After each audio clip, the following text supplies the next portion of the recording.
వాల్మీకి రామాయణం ఉత్తరకాండతో సహా రాసేను అని తానే చెప్పుకున్నాడు బాలకాండ అవతారికలో.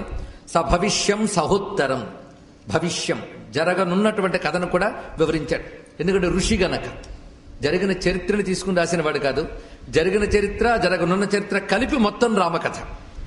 పట్టాభిషేకంతో ఆపివేస్తే రామచరిత్ర సంపూర్ణం కాదు. అవతార పరిసమాప్తి వరకు ఏ యోగ దృష్టితో జరిగిందంతా చూశాడో ఆ యోగ దృష్టితోనే జరగనున్నది కూడా చూశాడు. అది ప్రత్యేకమైన అంశం. దానివల్లనే ఇది రాయగలిగాడు. అది బాలకాండలో మనకు స్పష్టంగా కనబడుతున్నది. సుమారు 2 చోట్ల ఈ ప్రస్తావన చేస్తారు. మరొక సర్గలో చెప్తారు. ఉత్తరకాండలో చెప్పిన అంశం ఏమిటో వాల్మీకే చెప్తున్నాడు. స్వరాష్ట్ర రంజనం చైవ సీతాయాశ్చ విసర్జనం అనాగతంచ యత్కించిద్ రామస్య వసుధాతలే తచ్చకార ఉత్తరే కావ్యే వాల్మీకిర్భగవాన్ ఋషి. ఇది స్పష్టంగా కనబడుతోంది.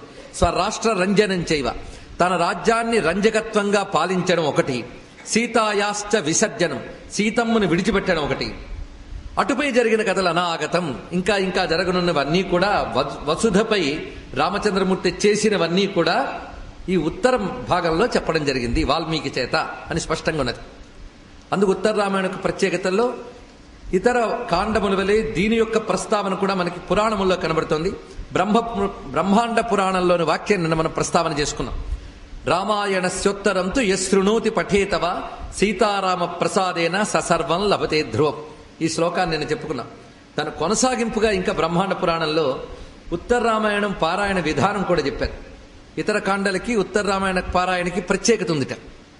అదేమిటి అంటే సహస్రాణం 24 శ్లోకానాం సంఖ్యయాయుతం ఉపాదిశమహం తస్య వాల్మీకేర్ భావితాత్మనః. వాల్మీకి మొత్తం 24,000 శ్లోకములు రచించినట్లుగా నేను అతడికి ఉపదేశించాను అన్నాడు. ఎవరు అంటే శివుడు పార్వతీదేవితో చెప్తున్న మాట ఇది. అంటే బ్రహ్మదేవుడు రాయమని చెప్పినా అసలు ప్రేరణ శివుని నుంచే వాల్మీకి లభించిందని చెప్పుకోవాలి మనం. ఎందుకంటే శివుడు రామభక్తుడు గనక, రామతత్వం బాగా తెలిసిన వాడు కనుక నా ఆజ్ఞ చేత, నా యొక్క ఉపదేశం చేత అతను చేయగలిగాడు. తామేవ సంహితాచోమా పఠత్యన్వహమాదరాత్. దానిని, ఆ సంహితని ఆదరంగా పఠించాలి. ఏ సంహితని? ఇక్కడ 24,000 శ్లోకములు కలిగిన రామాయణ సంహిత. సంహిత అనే మాట నిజానికి వేదానికి వాడారు. మిగిలిన సంహితా గ్రంథాలు మంత్రశాస్త్రంలోనే కనబడతాయి మనకి. కనుకనే ఇక్కడ 24,000 శ్లోకాల రామాయణం సంహిత అన్నారంటే అర్థం ఇది మంత్రమయం అని చెప్పడం శివుని యొక్క ఉద్దేశం. కృత్స్నం రామాయణం కావ్యం శృణుతే శ్రావయేతవ. రామాయణం సంపూర్ణంగా ఎవరు వింటారో, ఎవరు వినిపిస్తారో అన్నాడు. సంపూర్ణ రామాయణం ఎప్పుడవుతుంది? 24,000 శ్లోకాలతో అవుతుంది. కనుకనే ఉత్తరకాండతో సహా వింటేనే సంపూర్ణ రామాయణం అవుతున్నది. అలా విన్నవాళ్ళు సర్వబంధ వినిర్ముక్త బ్రహ్మభూయాయ కల్పతి. అటువంటి వాడు అన్ని బంధముల నుంచి విడివడి బ్రహ్మత్వాన్ని అనగా బ్రహ్మజ్ఞాని అవుతాడు అని చెప్పారు. 24 సంఖ్యాక గాయత్రీ వర్ణ సంయుత శ్లోకే చ ప్రతిసాహస్రం ప్రథమే క్రమాత్. ఇక్కడే గాయత్రీ రామాయణ ప్రస్తావన కూడా మనకి బ్రహ్మాండ పురాణంలో కనబడుతోంది. దీన్ని ఆధారం చేసుకుని గాయత్రీ మయం రామాయణం అనే మాట మనం అనడానికి హేతువు దొరుకుతున్నది. పైగా ఉత్తరకాండ పారాయణ చేసేటప్పుడు రాముణ్ణి ఎలా ధ్యానించాలి, అయోధ్యకాండకి ఎలా ధ్యానించాలి, సుందరకాండకి ఎలా ధ్యానించాలో చెప్పారు. ఇప్పుడు మనం ఉత్తరకాండకు వెళుతున్నాం గనక రామచంద్రమూర్తిని ధ్యానిస్తున్నాం. ఇక్కడ రాముడు ఎలా ఉన్నాడంటే అగస్త్యాది మునిస్తుత్యం వాంఛితార్థ ప్రదాయకం సర్వదేవోత్తమం ధ్యాయేత్ ఉత్తరే కాండ ఉత్తమం. ఇక్కడ అగస్త్యాది మునిస్తుత్యం, అగస్త్యాది మునుల చేత స్తుతింపబడుతూ కోరిన కోరికలు తీర్చేటటువంటి సర్వదేవోత్తముడైన రాముడిని ధ్యానించాలి. అంటే ఇక్కడ మనం ధ్యానించవలసింది మునిమండలంలో ఉన్నటువంటి రాముడు. ఎక్కడ కనబడతాడు తెలుసా? ఉత్తరకాండలో ఎక్కువ భాగం ఇదే కనబడుతుంది మనకి. ముని సమూహం మధ్యలో రామచంద్రమూర్తి కూర్చొని అగస్త్యునితో మాట్లాడే ఘట్టం ఎక్కువ భాగం మనం ఈ రోజు నుంచి చెప్పుకోబోతున్నాం. అందుకే ఉత్తరకాండను మళ్ళీ 2 భాగాలుగా వేత్తలు విభజన చేశారు. వాల్మీకి విభజన చేయలేదు. మనకి కథా సౌలభ్యం కోసం 2 భాగములు. ఒకటి రామచంద్రమూర్తి అగస్త్యుని యొక్క సంవాదం. ఈ సంవాద రూపంలోనే మనకు ఉత్తరములు లభిస్తాయి, అనగా సమాధానాలు లభిస్తాయి. అటు తర్వాత వచ్చిందంతా సీతాపరిత్యాగాది ఘట్టములు అవతార పరిసమాప్తి వరకు. ఇలా 2 భాగాలుగా మనం చూస్తే అగస్త్యాది మునిస్తుత్యం అని చెప్పడంలో ఔచిత్యం ఇది. సర్వదేవోత్తమం అయినటువంటి ఈ స్వామి గురించి మరికొన్ని విషయములు స్కాంద పురాణంలో చెప్తున్నారు. శృణు నారద వక్ష్యామి శ్రీరామాయణ వైభవం యస్య స్మరణ మాత్రేణ నర పాపాత్ ప్రముచ్యతే సప్త కాండాహ్వయా శాఖ సప్త రూప ఫలప్రదాహ అన్నారు. సప్త కాండములతో కూడినది రామాయణము. సప్తకాండ ప్రస్తావన అన్ని పురాణాల్లో మనకు కనబడుతున్నది. పైగా పద్మపురాణంలో మనకి ఈ ఉత్తర రామాయణం గురించి విశిష్టంగా ఉంది. మొత్తం రామకథ అంతా పద్మపురాణంలో ఉన్నది, ఉత్తరకాండతో సహా. మనకి తెలుగు వారందరూ గర్వించేదొక చలన చిత్రం. నేను పేరు చెప్పగానే మీరు అందరూ చాలా ఆనందిస్తారు. ఉత్తర రామాయణం ఆధారం చేసుకుని వచ్చినటువంటి సినిమా ఏది? లవకుశ. స్పష్టంగా అందరికీ తెలుసు. కానీ ఆ లవకుశ మాత్రం వాల్మీకి రచించిన ఉత్తరకాండ ఆధారంగా తీయలేదు. అందులో లవకుశులు కబుర్లు గాని, అశ్వమేధ వచ్చినటువంటి అశ్వాన్ని వాళ్ళు అపహరించడం గాని ఇత్యాది విషయములేవి కూడా వాల్మీకి ఉత్తరకాండలో కనబడదు, అధ్యాత్మరామాయణ ఉత్తరకాండలో కనబడదు, ఇంకా ఏ పురాణపు ఉత్తరకాండల్లో కనబడదు. ఎక్కడి నుంచి తీసుకొచ్చారు అంటే పద్మపురాణం ఆధారంగా తీసుకున్నారు వాళ్ళు. ఇలాగ మనకి ఉత్తరకాండ వాల్మీకి రాసేడా లేదా అని మీమాంస పడుతూ కొందరు స్కాలర్స్ తృప్తి పడిపోతూ ఉంటే, ఒకవైపు మనకి రకరకాలుగా ఉత్తర రామాయణ కథలు లోకంలో ప్రచారితం అయిపోయాయి. రాముడు సీతను పరిచయించే న్యాయమా అనొకడు, అదేవిధంగా అవతార పరిసమాప్తి ఎలా జరిగిందనే ప్రశ్న, ఇవన్నీ ఉన్నప్పుడు మరి ఉత్తర రామాయణం చెప్పుకోకపోవడం తప్పు కాదా? అందుకు మనం చెప్పుకుంటున్నాం. అసలు ఏముందో వాల్మీకి రాసినా రాయకపోయినా ఎవడో ఒకడు రాశాడు కదా. ఎవడో ఒకటి రచించడమంటే గొప్ప గ్రంథాన్ని చెప్పుకుంటే తప్పే ఉంది. నేను వాల్మీకి రాయలేదని అనలేదు, కానీ వాల్మీకి రాయకపోయినా చెప్పుకోవచ్చని చెప్పడం కోసం ఈ మాట చెప్పాను. ఇక్కడ ఎక్కడి నుంచి వాల్మీకి రాయలేదని ఎన్నిని తీసేస్తాం? భాగవతంలో మరి ఉత్తరకాండ ప్రస్తావన ఉన్నది. రామకథ చెప్పాడా లేదా నవమస్కంధంలో? మనందరం భాగవతాన్ని పరమ పూజ్యంగా గౌరవిస్తామా లేదా? అటువంటప్పుడు ఈ అవతార పరిసమాప్తి వరకు జరిగిన సీతాపరిత్యాగాదులన్నీ అందులోనూ చెప్పబడ్డాయి. అధ్యాత్మ రామాయణంలో చెప్పబడ్డాయి. తులసీదాసు రామచరిత మానసులో చెప్పబడింది. ఉత్తరాదిలో అందరూ కూడా రామచరిత మానస్సుని వాల్మీకి రామాయణంతో సమానము, ఇంకా చెప్పాలంటే వాల్మీకి రామాయణం మరపించేటంతా ఆదరిస్తారు. అదే వాళ్ళకి ప్రమాణం. శివునికే ప్రీతిపాత్రమైంది ఉత్తర రామచరిత మానసం. మనందరం ఆస్తికులం గనక ఈ సంప్రదాయాన్ని ఒప్పుకోవాల్సిందే. పైగా పురాణాలను విశ్వసిస్తాం. శృతి స్మృతి పురాణానామాలయమును గురువులను నమస్కరిస్తాం గనక పురాణముల ప్రకారంగా కూడా మనం ఉత్తరకాండని శిరసా వహించవలసినది. కనీసం ఇప్పుడు మనం వింటున్న ఈ కథలు నిజమేనా అని పరిశీలించడానికైనా తీసుకోవాలి. అయితే పద్మపురాణంలో ఉన్నటువంటి కథకి ఇతర పురాణాల్లో కథకి తేడా ఎందుకు వచ్చిందని ప్రశ్న రావచ్చు. వాల్మీకి ఇటీవల అంటే మనకి ఈ మహాయుగంలో జరిగిన రామకథను రచించాడు వాల్మీకి. అందుకే మనకు దగ్గరగా జరిగిన రామకథ వాల్మీకి ఇచ్చిన రామాయణం. పద్మపురాణంలో ఇచ్చినటువంటి రామకథ పద్మకల్పంలో జరిగినది. అందుకే పురాణాల్లో కథాభేదములు కల్పించినప్పుడు ఎందువల్ల ఇక్కడ దానికి అక్కడ దానికి తేడా వచ్చిందంటే కల్పభేదాల్లో కించిత్ భేదాలు ఉంటాయి మనకి. అందుకే భారతంలో కూడా రామకథ మనకు వస్తుంది. సరిగ్గా అరణ్య పర్వంలో మార్కండేయ మహాముని ధర్మరాజాదులకి అరణ్యవాసం చేస్తున్నప్పుడు రామకథ అంతా మళ్ళీ చెప్తాడు. ఎక్కడ లేదు రామకథ. భారతంలో, అష్టాదశ పురాణాల్లో, కావ్యాల్లో, గేయాల్లో, లేత లేత స్త్రీల పాటల్లో కూడా ఉన్నాయి. అన్నింట్లోనూ ఉన్నాయి. రామకథ లేనిది ఏదీ లేదు. అలాంటి రామకథలన్నీ కూడా మనకు ఉత్తరాఖండను అంగీకరిస్తున్నాయి. అవతార పరిసమాప్తి చెప్పకపోతే అవతార గాథని ఎలా మనం స్మరిస్తాం చెప్పండి? అందుకు ఇక్కడ పద్మపురాణంలో ఒక మాట చెప్తాడు, ఎలా ఉంటుందో ఈ ఉత్తరాఖండ అనేది. అయితే చిత్రం ఏంటంటే ఆయన కూడా వాల్మీకి రామాయణం గౌరవిస్తూనే పద్మపురాణంలో చెప్పారు. పారాయణకి మాత్రం ఉత్తరే ఋషి సంవాదో, ఉత్తరాఖండలో ఉన్న సబ్జెక్ట్ ఏమిటో పద్మపురాణంలో చెప్పాడు. ఉత్తరే ఋషి సంవాద యజ్ఞ ప్రారంభయేవచ తత్ర అనేక రామకథా శృణ్వతాం పాపనాశనం. ఉత్తర రామాయణం ప్రత్యేకంగా కూడా పారాయణ చేయవచ్చు. దాన్ని విడిగా తీసుకుని కలిపి చేయవచ్చు, విడిగా చేయవచ్చు. అయితే ఉత్తరాఖండలో ఋషి సంవాదం మొదలొస్తుంది. దాని తర్వాత యజ్ఞ ప్రారంభం వస్తుంది. ఇంకా తత్ర అనేక రామకథ, ఇంకా ఎన్నో రామకథలు అంటే రామునికి సంబంధించిన విషయములు ఉత్తర రామాయణంలో ఉన్నాయి. అవి వింటే పాపనాశనం ఫలితం చెప్పాడు. ఇక్కడ వెంటనే జరిగేది పాపనాశనం. పైగా ఉత్తర రామాయణాన్ని ప్రత్యేకించి పారాయణ చేస్తే లభించేది షడబ్ద కృచ్ఛ్రేద్యత్పుణ్యం తత్పుణ్యం సేతు మధ్యగే తత్పుణ్యం లభతే మర్చో శ్రీరామాయణ కీర్తనాత్. 6 సంవత్సరముల పాటు కృచ్ఛ్ర చాంద్రాయణ వ్రతము అని వేదము చెప్పిన వ్రతం ఉన్నది. కృచ్ఛ్రము అంటే అతి కష్టము అని అర్థం. కృచ్ఛ్ర అనే శబ్దానికి అతి కష్టంగా చేసే వ్రతం అంటే అంత తేలిగ్గా ఎవడు చేయలేడిది. కొంతకాలం కేవలం కాస్త కాగిన నీతిని మాత్రమే తాగుతూ ఉపవసించాలి. కొంతకాలం పాలు మాత్రమే. చాలా క్లిష్టమైనవి. చాంద్రాయణ వ్రతములు అని అంటారు. ఇప్పుడు ఏమి తెలిసినా తెలియకపోయినా పేర్లు మాత్రం ఉన్నాయి. చాంద్రాయణ వ్రతాలు ఎప్పుడు పోయే మనకి. కనీసం పూర్వకాలం నుంచి వచ్చిన చాంద్రాయణం పేరుంది. పేరు మర్చిపోదామంటే చాంద్రాయణ గుట్ట పేరుంది. అవునా లేదా? అంటే ఒకప్పుడు ఏ వేద ఋషులు ఆ సంప్రదాయాన్ని అనుసరించి అక్కడ చాంద్రాయణాది వ్రతాలు చేశారో మన చరిత్ర ఇప్పుడు వెతికితే ఐందవ మతపు ఆనవాళ్లు కూడా కనబడిన స్థితిలో ఉన్నాం. రామరామ ఇంక చెప్పేది ఉంది ఇక్కడ. కనుకనే చాంద్రాయణ వ్రతములు మనకి వేదంలో చెప్పిన వ్రతాలు ఇవి. పురాణాల్లో ఇతర చోట్ల చెప్పిన వ్రతాలు మనందరికీ తెలుసు, కానీ వేద వ్రతాలు చాలా తెలియవు, చాలా పోగొట్టుకున్నాం మనం. అందులో కృచ్ఛ్ర చాంద్రాయణ వ్రతం ఉంది. ఇవి మహామహా పాపాలు పోగొట్టుకోవడానికి చేస్తారు. ఇది అంటే ఏ ప్రాయశ్చిత్తాలు దొరకనంత మహాపాపాలు చేస్తే ఆ పాపాలు పోగొట్టుకోవడానికి కృచ్ఛ్ర చాంద్రాయణ వ్రతములు చేయాలి. అవి చేస్తే కానీ పోవు అవి. అలాగా 6 ఏళ్ల పాటు చేయవలసిన కృచ్ఛ్ర చాంద్రాయణ వ్రతములు చేస్తే ఎంత ఫలితమో ఉత్తర రామాయణం వింటే అంత ఫలితం అని చెప్పాడు ఇక్కడ. బహుశా అంత గొప్ప ఫలితం వస్తుందని దాన్ని విన్నయకుండా చేయడానికి దుష్ప్రచారాలు జరిగాయేమో మనకు తెలియదు. ఇంకొకటి సేతుమధ్యగే. సేతుమధ్యంలో అనగా మనకి సేతుబంధ క్షేత్రంలో వ్రతములు ఆచరిస్తే, అది కూడా ఈ వ్రతము సేతుబంధంలో చేస్తే ఇంకా గొప్పది. అక్కడ గాని 6 ఏళ్ల పాటు చేసిన వ్రతం ఎంత ఫలితం ఇస్తుందో ఉత్తరకాండ వల్ల అంత ఫలితం వస్తుంది అని వివరించారు ఇక్కడ. పైగా ఉత్తరకాండ సహితంగా రామాయణాన్ని పారాయణ చేసే విధానం చెప్తూ 24,000 రామాయణ మతంద్రిత ఎప్పటే క్షుణియాద్వాపి వైకుంఠం పదమస్నుతే. మొత్తంగా ఉత్తరకాండతో కలిపి రామాయణాన్ని ఎవరు వింటారో వారు అంత్యమునందు వైకుంఠ పదాన్ని పొందుతారు అని మరి ఒక పురాణంలో మనకు కనబడుతున్నటువంటి వాక్యం.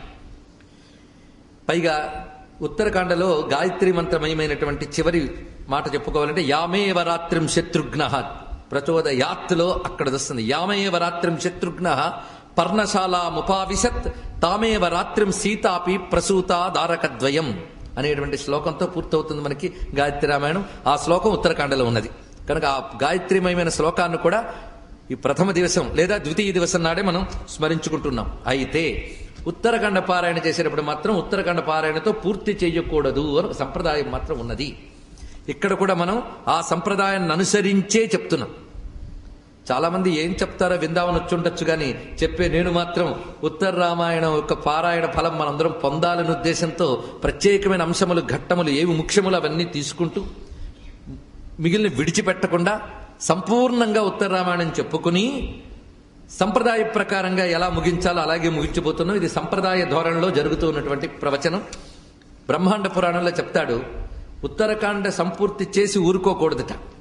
అందుకే ఉత్తరకాండ పారాయణ చేస్తే మరొక ప్రత్యేకమైన నియమంతో చెయ్యాలి. అదేమిటంటే తదుత్తరం సోత్తరం వై సంశ్రావ్య మనుజోత్తమ సీతా వివాహ పర్యంతం కథాం శృత్వా సమాపయేత్ అన్నారు ఇక్కడ. మొత్తం ఉత్తరకాండ పూర్తయ్యాక మళ్ళీ బాలకాండ తెచ్చుకుని సీతా కళ్యాణ ఘట్టం వరకు చెప్పి వదలాలట.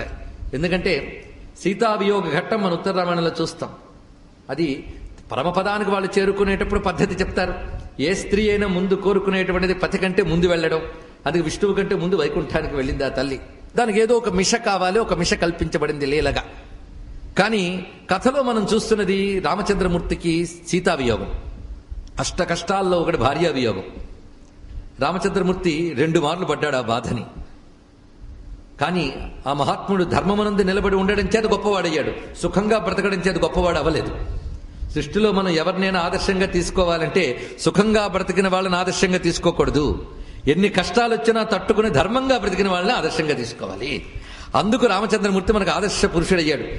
సుఖంగా జీవించిన వాడినే పూజించాలంటే రావణాసుడిని పూజించాలి, దుర్యోధనుడిని పూజించాలి. అంతే కదా. చచ్చే వరకు సుఖంగానే బతికారు వాళ్ళు. 10 మందిని ఏడిపిస్తూ తాము సుఖంగా బతికారు. ఇప్పుడు చాలా మంది గడుపుతున్న జీవితం అదే. అందరికీ ఆదర్శ జీవితాలు ఇవే. బయటకు కబుర్లు రాముడు చెప్పినా లోపల మాత్రం అడ్మైరింగ్ పర్సనాలిటీ ఎవడయ్యా అంటే రావణాసురుడే. ఒకటి చెప్పి ఒకటి చేస్తాం మనం. కానీ వాళ్ళు గొప్పవారు కాదు. గొప్పవారు ఎవరంటే వీరు అందరి చేత నమస్కరింపబడ్డారు, గౌరవింపబడ్డారు, వారిని తలంచుకుంటూ ఆనందించారు. కనుక రామచంద్రమూర్తి గొప్పతనం అది. అందుకు ఆ భగవానుడు కష్టం పడ్డటువంటి ఈ ఘట్టం మనం ఇందులో చదివేం గనక ఎత్కించిత్ దాని యొక్క దుష్ప్రభావం మనస్సులో ఉండకుండా ఉండడం కోసం మళ్ళీ సీతా కళ్యాణంతో పూర్తి చేసి సీతారామంలో ఒకటి చెయ్యాలని ఒక సంప్రదాయం బ్రహ్మాండ పురాణంలో మన వ్యాస భగవానుడే చెప్పాడు. ఇక్కడ అంటే పెద్దలు ఒక పద్ధతి పెట్టారు. ఎందుకు పెట్టారు దానికి మన తర్కాలు చెల్లవు.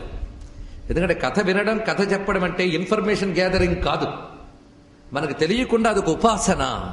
ఋషులు రచించిన ఏ గ్రంథమైనా వింటూ ఉంటే ఉపాసన అయిపోతుంది మనకి. అందుకే శ్రవణ యజ్ఞం, కథాయజ్ఞం, విన్నదాని ఫలితం ఒకటి మనం పొందుతుంటాం. లేకపోతే భాగవత్ సప్తాహాలు ఇన్ని ఎందుకు జరుగుతాయి? అసలు పరీక్షిత్ సప్తాహ యజ్ఞం ద్వారా మోక్షం ఎలా పొందగలిగాడు? మరి వినడం ఉపాసన కాకపోతే, వినడం ఒక పెద్ద సాధన కాకపోతే, వినడం ఒక యోగం కాకపోతే ఆ మహాత్ములు ఎలా తరిస్తారు? అందుకే అన్ని యోగాల కంటే గొప్ప యోగం కథాయోగం. నీ కథామృతమే నిరత సేవన మాకు అని అన్నమయ్య అన్నమాట గుర్తు తెచ్చుకోవాలి. కథామృతం తవ కథామృతం తప్త జీవనం కవిభిరీడితం కల్మషాపకం శ్రవణ మంగళం శ్రీమదాతతం భువి గృణంతితే భూరిదా జనాహ అన్నారు కదా గోపికా యోగినులు. ఆ మాటని ఇక్కడ గుర్తుపెట్టుకోవాలి. ఎన్నో పుణ్యాలు పెట్టుకున్న వారు మాత్రమే భగవద్గీతను వినగలరు. అలాగా పుణ్యాలు పోగు చేసుకున్న పుణ్యాత్ముని సభలో ఉన్నారు. వారి రామచంద్రాత్మగా నమస్కారం చేసుకుని ఈ విషయాన్ని మనం ప్రస్తావన చేసుకుంటున్నాం. అయితే చిత్రం ఏంటంటే, మనకి రామాయణం తెలుగులో రాసిన వాళ్ళు ఎందరో ఉన్నారు. ఎందరి పేరు చెప్తాం, ఎన్ని రామాయణాలు చెప్తాం? ప్రతి భాషలో కూడా రామాయణం చెప్పేటప్పుడు వారి భాషలో రచింపబడ్డ రామకథనే వ్యాసపీఠం మీద పెట్టుకు చెప్తారు. ఏ భాష మీరు గమనించండి. తమిళులు కంబరామాయణం అంతే వాళ్ళకి. అలా ఒక్కొక్కరికి. మీరు ఉత్తరాది వెళ్తే తులసి రామాయణం. కానీ తెలుగువాడికి అలా తెలుగు రామాయణం ఏమీ లేదు. లేదా అంటే తెలుగులో ఎన్ని రామాయణాలు ఉన్నాయో లెక్కలేదు అది కూడా. కానీ తెలుగువాడు వ్యాసపీఠం మీద పెట్టుకున్నది మాత్రం వాల్మీకిని. ఏమి వాల్మీకి అండి బాబు. అందుకు ఒక విధంగా తెలుగువాడిని అభినందించాలి. కానీ తెలుగు కవులేం తక్కువ వారేం కాదు. ఎవరి గురించి చెప్పుకున్నా రంగనాథ రామాయణం ఉన్నది, ఎంత గొప్ప గ్రంథం అది. అదేవిధంగా విశ్వనాథ వారి రామాయణ కల్పవృక్షం. కాస్త చదివితే చాలు మనం ఒప్పుకుంటాం. మళ్ళీ అనేక మంది పూర్వ ఋషులందరూ కలిసి ఇలా పుట్టారా అనిపిస్తుంది చదివితే మనకి. అంత అర్థం కాదండి వాల్మీకి రామాయణం మాత్రం. అర్థమైందా? అర్థం కాకపోవడం మన దోషం కానీ గ్రంథ దోషం కాదు. అర్థం చేసుకునే ప్రయత్నం చేయాలి అంతే. ఇక్కడ గంగ మా ఇంటికి రాలేదు అనద్దు, మనం గంగ దగ్గరికి వెళ్ళాలి. అయితే ఎందరు ఎన్ని రామాయణాలు రచించారో ఇప్పటికీ కూడా కొందరు మహాత్ములు పాపులర్ కాకపోవచ్చు. పాపులారిటీ వేరండి, శక్తి వేరు. అందుకే పాపులర్ అయినవి చెప్పుకోవాలని కాదు. ఇటీవల కాలంలో ప్రవచనాలకు వెళ్ళేటప్పుడు నాకు ఒక చక్కని ఒక అనుభవం తారసపడింది. శ్రీ శ్రీ తాడేపల్లి రాఘవనారాయణ శాస్త్రి గారని మహాసిద్ధ పురుషులు. తరచూ వారి పేరు మనం తలుచుకుంటూ ఉంటాం. వారు కంచి మహాస్వామి దర్శనానికి వెళ్ళినప్పుడు మహాస్వామి చంద్రశేఖరేంద్ర శాస్త్రి స్వామి వారు అన్నట్ట, మీ నాన్నగారు రచించిన రామాయణం ఏదయ్యా అన్నట్టండి. ఇక్కడ ఆశ్చర్యపోతాం. అది ప్రింట్ చేసాం కానీ ఎవ్వరూ, అది పువ్వులు వేసి పూజ చేస్తే చాలయ్యా, దానికి అంత శక్తి ఉందని చెప్పారు. అసలు వాళ్ళ నాన్నగారు రామాయణం రాశారని ఈయనకి ఎలా తెలుసు అని మహాస్వామి విషయంలో ప్రశ్నించకూడదు. త్రికాలవేత్త. ఆ రామాయణం నెత్తి మీద పట్టుకుని తీసుకొచ్చేట రాఘవనారాయణ శాస్త్రి గారు. దానికి మీద పువ్వులు వేసి నమస్కారం చేశారు చంద్రశేఖర శాస్త్రి స్వామి వారు. ఆ రామాయణం పరిశీలించే భాగ్యం నాకు లభించింది. ఎంత మంత్రమేమైన పద్యాలున్నాయో అందులో. అత్యద్భుతం. కనుక ఒకటి కాదు, ఇలాగా ఎన్నో ఉన్నాయి. కానీ ఉత్తర రామాయణాలు మాత్రం మనకి ప్రసిద్ధిగా ఇద్దరే రచించారు. ఇద్దరూ ప్రసిద్ధులే. సాహిత్య జగత్తులో చాలా మందికి వాళ్ళ మీద రీసెర్చ్లు కూడా చేసిన వాళ్ళు ఉన్నారు. ఒకరు మనకు మహాభారతంలో మేజర్ పార్ట్ అంటే ఎక్కువ భాగం రచించిన వారెవరు? తెలుగువారు. తిక్కన గారు చెప్పారు. కవిత్రయంలో 15 పర్వాలు రచించాడు ఒక్కడు ఒంటి చేతి మీద. అంత క్వాంటిటీగా మహాగ్రంథములు రచించిన వాళ్ళు తెలుగు సాహిత్యం మీద వేళ్ల మీద లెక్క పెట్టవలసిన వాళ్ళు ఉన్నారు. ఒకరు తిక్కన, మళ్ళీ ఆ తర్వాత విశ్వనాథ వారి. ఇద్దరు అంత క్వాంటిటీ రచించారట. ఈ లెక్క ఉన్నది. అంత అద్భుతమైన విస్తారమైన సాహిత్య రచన. 15 పర్వాలు ఒంటి చేతి మీద నడిపాడు మహాత్ముడు. అయితే ఆ తిక్కన గారు ఉత్తర రామాయణం రచించారు. ఈ భారతానికి పూర్వమే నిర్వచనోత్తర రామాయణము రచించారు ఆయన. నిర్వచనం, అందులో ఎక్కడ గద్యం వచనం ఉండదు. కానీ యథాతథంగా మూలాన్ని అనుసరించి రచించారు. మూల విధేయంగా రచించారు. అయితే కవితారీతిలో తిక్కన గారు గొప్పవారే గాని ఉత్తర రామాయణం విషయంలో మరొక మహానుభావుడు ఉన్నాడు. ఇద్దరులో ఎవరు గొప్ప నేను ఇక్కడ మళ్ళీ తగాదా తేవట్లేదు కానీ చాలా అత్యద్భుతంగా ఉత్తర రామాయణ ఆంధ్రీకరించినటువంటి మహాత్ముడు ఒక ఆయన ఉన్నాడు. చక్కటి పద్యాలు యథాతథంగా వాల్మీకి భావాన్ని అనుసరించి మూల విధేయంగా ఉంటాయి. తెలుగు పలుకుబళ్ళు, తెలుగు భావనాజాలం వీటిని కూడా కలబోసి రసరమ్యంగా రచించారు కంకంటి పాపరాజు. ఆయన ఉత్తర రామాయణాన్ని రచించారు. ఆయన ఒక పద్ధతిలో చూపిస్తాడు. పురవర్ణనం, సౌధవర్ణనం, చతురంగ బలవర్ణనం, సస్యవర్ణనం అంటూ పురవర్ణనం అంటే అయోధ్యను వర్ణిస్తారు. అక్కడ సౌధాన్ని వర్ణిస్తారు. అక్కడ చతురంగ బలాల్ని వర్ణిస్తారు. అక్కడ సస్యములు ఔషధులు ఎలా ఉన్నాయో వర్ణిస్తారు. ఇలా అయోధ్య వర్ణన చేసి పూర్వరామాయణ కథా సంగ్రహం అని అంతవరకు జరిగిన రామాయణం అన్నంతటి సంగ్రహంగా చెప్తాడు. ఇదే క్రమం తిక్కన గారు కూడా పాటించారు. అంటే ముందు తిక్కన గారు, తర్వాత పాపరాజు గారు. తిక్కన గారు కూడా ఇదే క్రమంలో పూర్వ రామాయణ సంగ్రహం కూడా చెప్పారు. అది చెప్పి పట్టాభిషేక మహోత్సవంతో ఉత్తరామాయణం ప్రారంభం చేస్తున్నారు. మనం అక్కడక్కడ మన తెలుగు పద్యాలను కూడా స్మరించుకుందాం. ఇప్పుడు రామచంద్రమూర్తి యొక్క పట్టాభిషేక ఘట్టం నిన్న మనం వివరించుకుని అందులో ఉన్న తారక బ్రహ్మమని దర్శించాం. ఇప్పుడు అక్కడ అయోధ్యలో శోభిల్లుతున్న పట్టాభిరామమూర్తిని మరొక్కసారి స్మరించుకుని ఉత్తర రామాయణ కర్త అయిన పాపరాజు గారు ఎలా చెప్పారు? కనగెల్గె నీటికైనను రాముననుచు కౌసల్యాది జనములు ఉత్సాహముందా, రాముని కీర్తి ఆరవిచంద్రమవుగాతయని వశిష్ఠుడు దీవెనలొసంగా, తమకు చేసిన సుధర్మములు నేడు ఫలించనని పౌరులు ఉత్సవమున శలంగా, సకల దేశాధినాయకులు కానుకలిచ్చి అలిక కీలిత హస్తులై భజింప, భరత లక్ష్మణ శత్రుఘ్న పవన తనయ భానుజాంగద జాంబవత్ ప్రముఖ ధన్యులు ఉచితముగు ఊడిగములు చేయుచు కొలువ, రాముడప్పుడు పట్టాభిరాముడయ్యే, రాముడప్పుడు పట్టాభిరాముడయ్యే. ఇంతవరకు రాముడు, ఇప్పుడు పట్టాభిరాముడు. ఇందులో నిన్న మనం చెప్పుకున్నటువంటి సప్తమూర్తుల్ని చూపించారు. భరత లక్ష్మణ శత్రుఘ్న పవన తనయ భానుజాంగద జాంబవత్ ప్రముఖ ముఖ్య ఇత్యాది ప్రముఖులందరినీ ఇందులో చూపించు. వాళ్ళు ధన్యులు అన్నాడు ఇక్కడ. ఆ శబ్దము వాళ్ళందరూ ధన్యులుట. ఎందుకంటే రామచంద్రమూర్తి కైంకర్యం చేసుకుంటున్నటువంటి ధన్యులు. అందుకే వారు ఊడిగములు చేయ ఉచితమగు నూడిగములు, ఎవరు ఏది చేయాలో అది చేస్తున్నారు. పైగా ఇన్నాళ్లకి పట్టాభిరాముడిని చూసేమని కౌసల్యాది తల్లులు ఆనందించారు. వశిష్ఠులు వారు రామచంద్రుని కీర్తి ఆచంద్ర తారార్కము వర్ధిల్లుగాక అని దీవెనలు అందించారు. అయోధ్య ప్రజలు మేము ఎన్నో జన్మల నుంచి చేసుకువస్తున్న పుణ్యములన్నీ నేటికి పండాయి అనుకున్నారు. అన్ని దేశముల నాయకులు కానుకలు పంపారు. దేశముల నాయకులే కాదు, లోకనాయకులు కూడా పంపుతారు. వాల్మీకి రామాయణ యుద్ధకాండలో పట్టాభిషేక ఘట్టంలో ఇంద్రుడు వాయుదేవుడు ఇత్యాదులు కూడా కానుకలు ఇవ్వడం వర్ణించారు. అంటే రాముడు అయోధ్యకు మాత్రమే ప్రభువా, అఖిల లోకాధీశుడు. ఆ మాట మనకు అయోధ్యకాండలోనే వాల్మీకి చూపిస్తాడు. అక్కడ అయోధ్యని పాలించడం ఏంటయ్యా, అకామయత మేదిని, సమస్త భూమిని పాలించాలి ఆయన. అంతేకాదు జగతిపతే ప్రవదాం అవీక్షమానహ అని సుందరకాండలో వాల్మీకి హనుమంతుడు రామకథ చెప్పేటప్పుడు రచించుతాడు. జగత్పతి అయిన రామచంద్రమూర్తి యొక్క భార్యను చూస్తూ హనుమంతుడు చెప్పాడన్నాడు. జగత్పతి ఆయన, సకల జగత్పతి, సకల లోకాధీశుడు అని. ఒక్క ఈ భూమండలాన్నే కాదు, త్రిలోకాల్ని కూడా రాముడు పాలించడానికి అర్హుడు అనే మాట అకంపనుడు చెప్తాడు. ఆశ్చర్యం మనకి. శత్రువులు పోగొడ్డం అకంపనుడు రావణుడి యొక్క ప్రధానమైన మంత్రి. అదేవిధంగా మహానుభావుడు భరతుడు కూడా ఈ మాట చెప్తాడు. కనుకనే రాముడు త్రిలోకములేలేవాడు అని. ఇప్పుడు పట్టాభిషిక్తుడయ్యాడు రామచంద్రమూర్తి. ఆ సమయంలో ఋషులు వచ్చారు అనేక మంది. ఉత్తరాఖండ ప్రారంభమే ఋషులు, అదొక ప్రత్యేకత. అసలు రామాయణం అంతా ఋషుల కథ. అందుకే రామాయణం అన్ని కల్పవృక్షంతో పోలుస్తూ పూర్వ కవులు ఒక మాట చెప్పారు. ఆ కల్పవృక్షం అనగా చెట్టు కదా, చెట్టుకు ఆలవాలం ఉంటుందట, అంటే పాదు. ఆ పాదును అనుసరించి వృక్షం పైకి పెరుగుతుంది. రామాయణం అనే కల్పవృక్షానికి ఆలవాలం ఏదయ్యా అంటే ఋష్య ఆలవాలోదిత అన్నారు. ఇక్కడ ఋషులు ఆలవాలంటది. ఋషుల్ని ఆలంబనగా చేసుకుని విస్తరిల్లింది రామకథ. అందుకే విశ్వామిత్ర మహర్షితో ప్రారంభమై అగస్త్య మహర్షితో పూర్తవుతున్నది రామాయణం. అగస్త్య మహర్షితో ప్రారంభమై దూర్వాస మహర్షితో పూర్తవుతున్నది ఉత్తర రామాయణం. ఇది ప్రత్యేకత. ఇక్కడ 2 మహర్షులు ఉన్నారు మనకి. ఇప్పుడు అగస్త్యుల వారు వచ్చారు. అగస్త్యుల వారే కాదు, ఇంకా ఎంతమంది మహర్షులు వచ్చారో పేర్లు చెప్పారు. ఋషుల పేర్లు వింటే మనం ధన్యులం అవుతాం గనక ఏ ఏ దిక్కుల నుంచి ఎంతమంది మహర్షులు వచ్చారో ఇక్కడ వివరిస్తున్నారు. ఒక్కొక్క దిక్కు నుంచి, అందులో ముందుగా తూర్పు దిక్కు నుంచి వచ్చిన వాళ్ళు కౌశికోథ యవక్రీతో గార్గ్యో గాలవయేవచ కణ్వో మేధాతిథే పుత్ర పూర్వశ్యాం దిశే శ్రితా. తూర్పు దిక్కు నుంచి వచ్చిన ఋషులు. అయితే ఉత్తరకాండలో ప్రథమ శ్లోకం అది మంత్రమయమే. ప్రచోదయాత్లో ప్రథమ వర్ణమని ఇక్కడ చెప్పారు అన్నారు. ఆ లెక్క ప్రకారం ఇది సరిపోకపోయినా సరిపోతుంది. ఎలా చూడండి. ప్రాప్త రాజస్య రామస్య రాక్షసానాం వధే కృతే అజగ్ముర్మునయ సర్వే రాఘవం ప్రతినందితుం. ఇది ప్రారంభ శ్లోకం ఉత్తర రామాయణానికి. ఎందుకంటే ఏ మహాకావ్యమైనా ప్రారంభ శ్లోకం చివరి శ్లోకం మనం స్పష్టంగా చెప్పుకుంటే, మధ్యలోవి సందర్భాశుద్ధిగా తీసుకుంటే మొత్తం విన్న ఫలితం చెప్పిన ఫలితం లభిస్తుంది.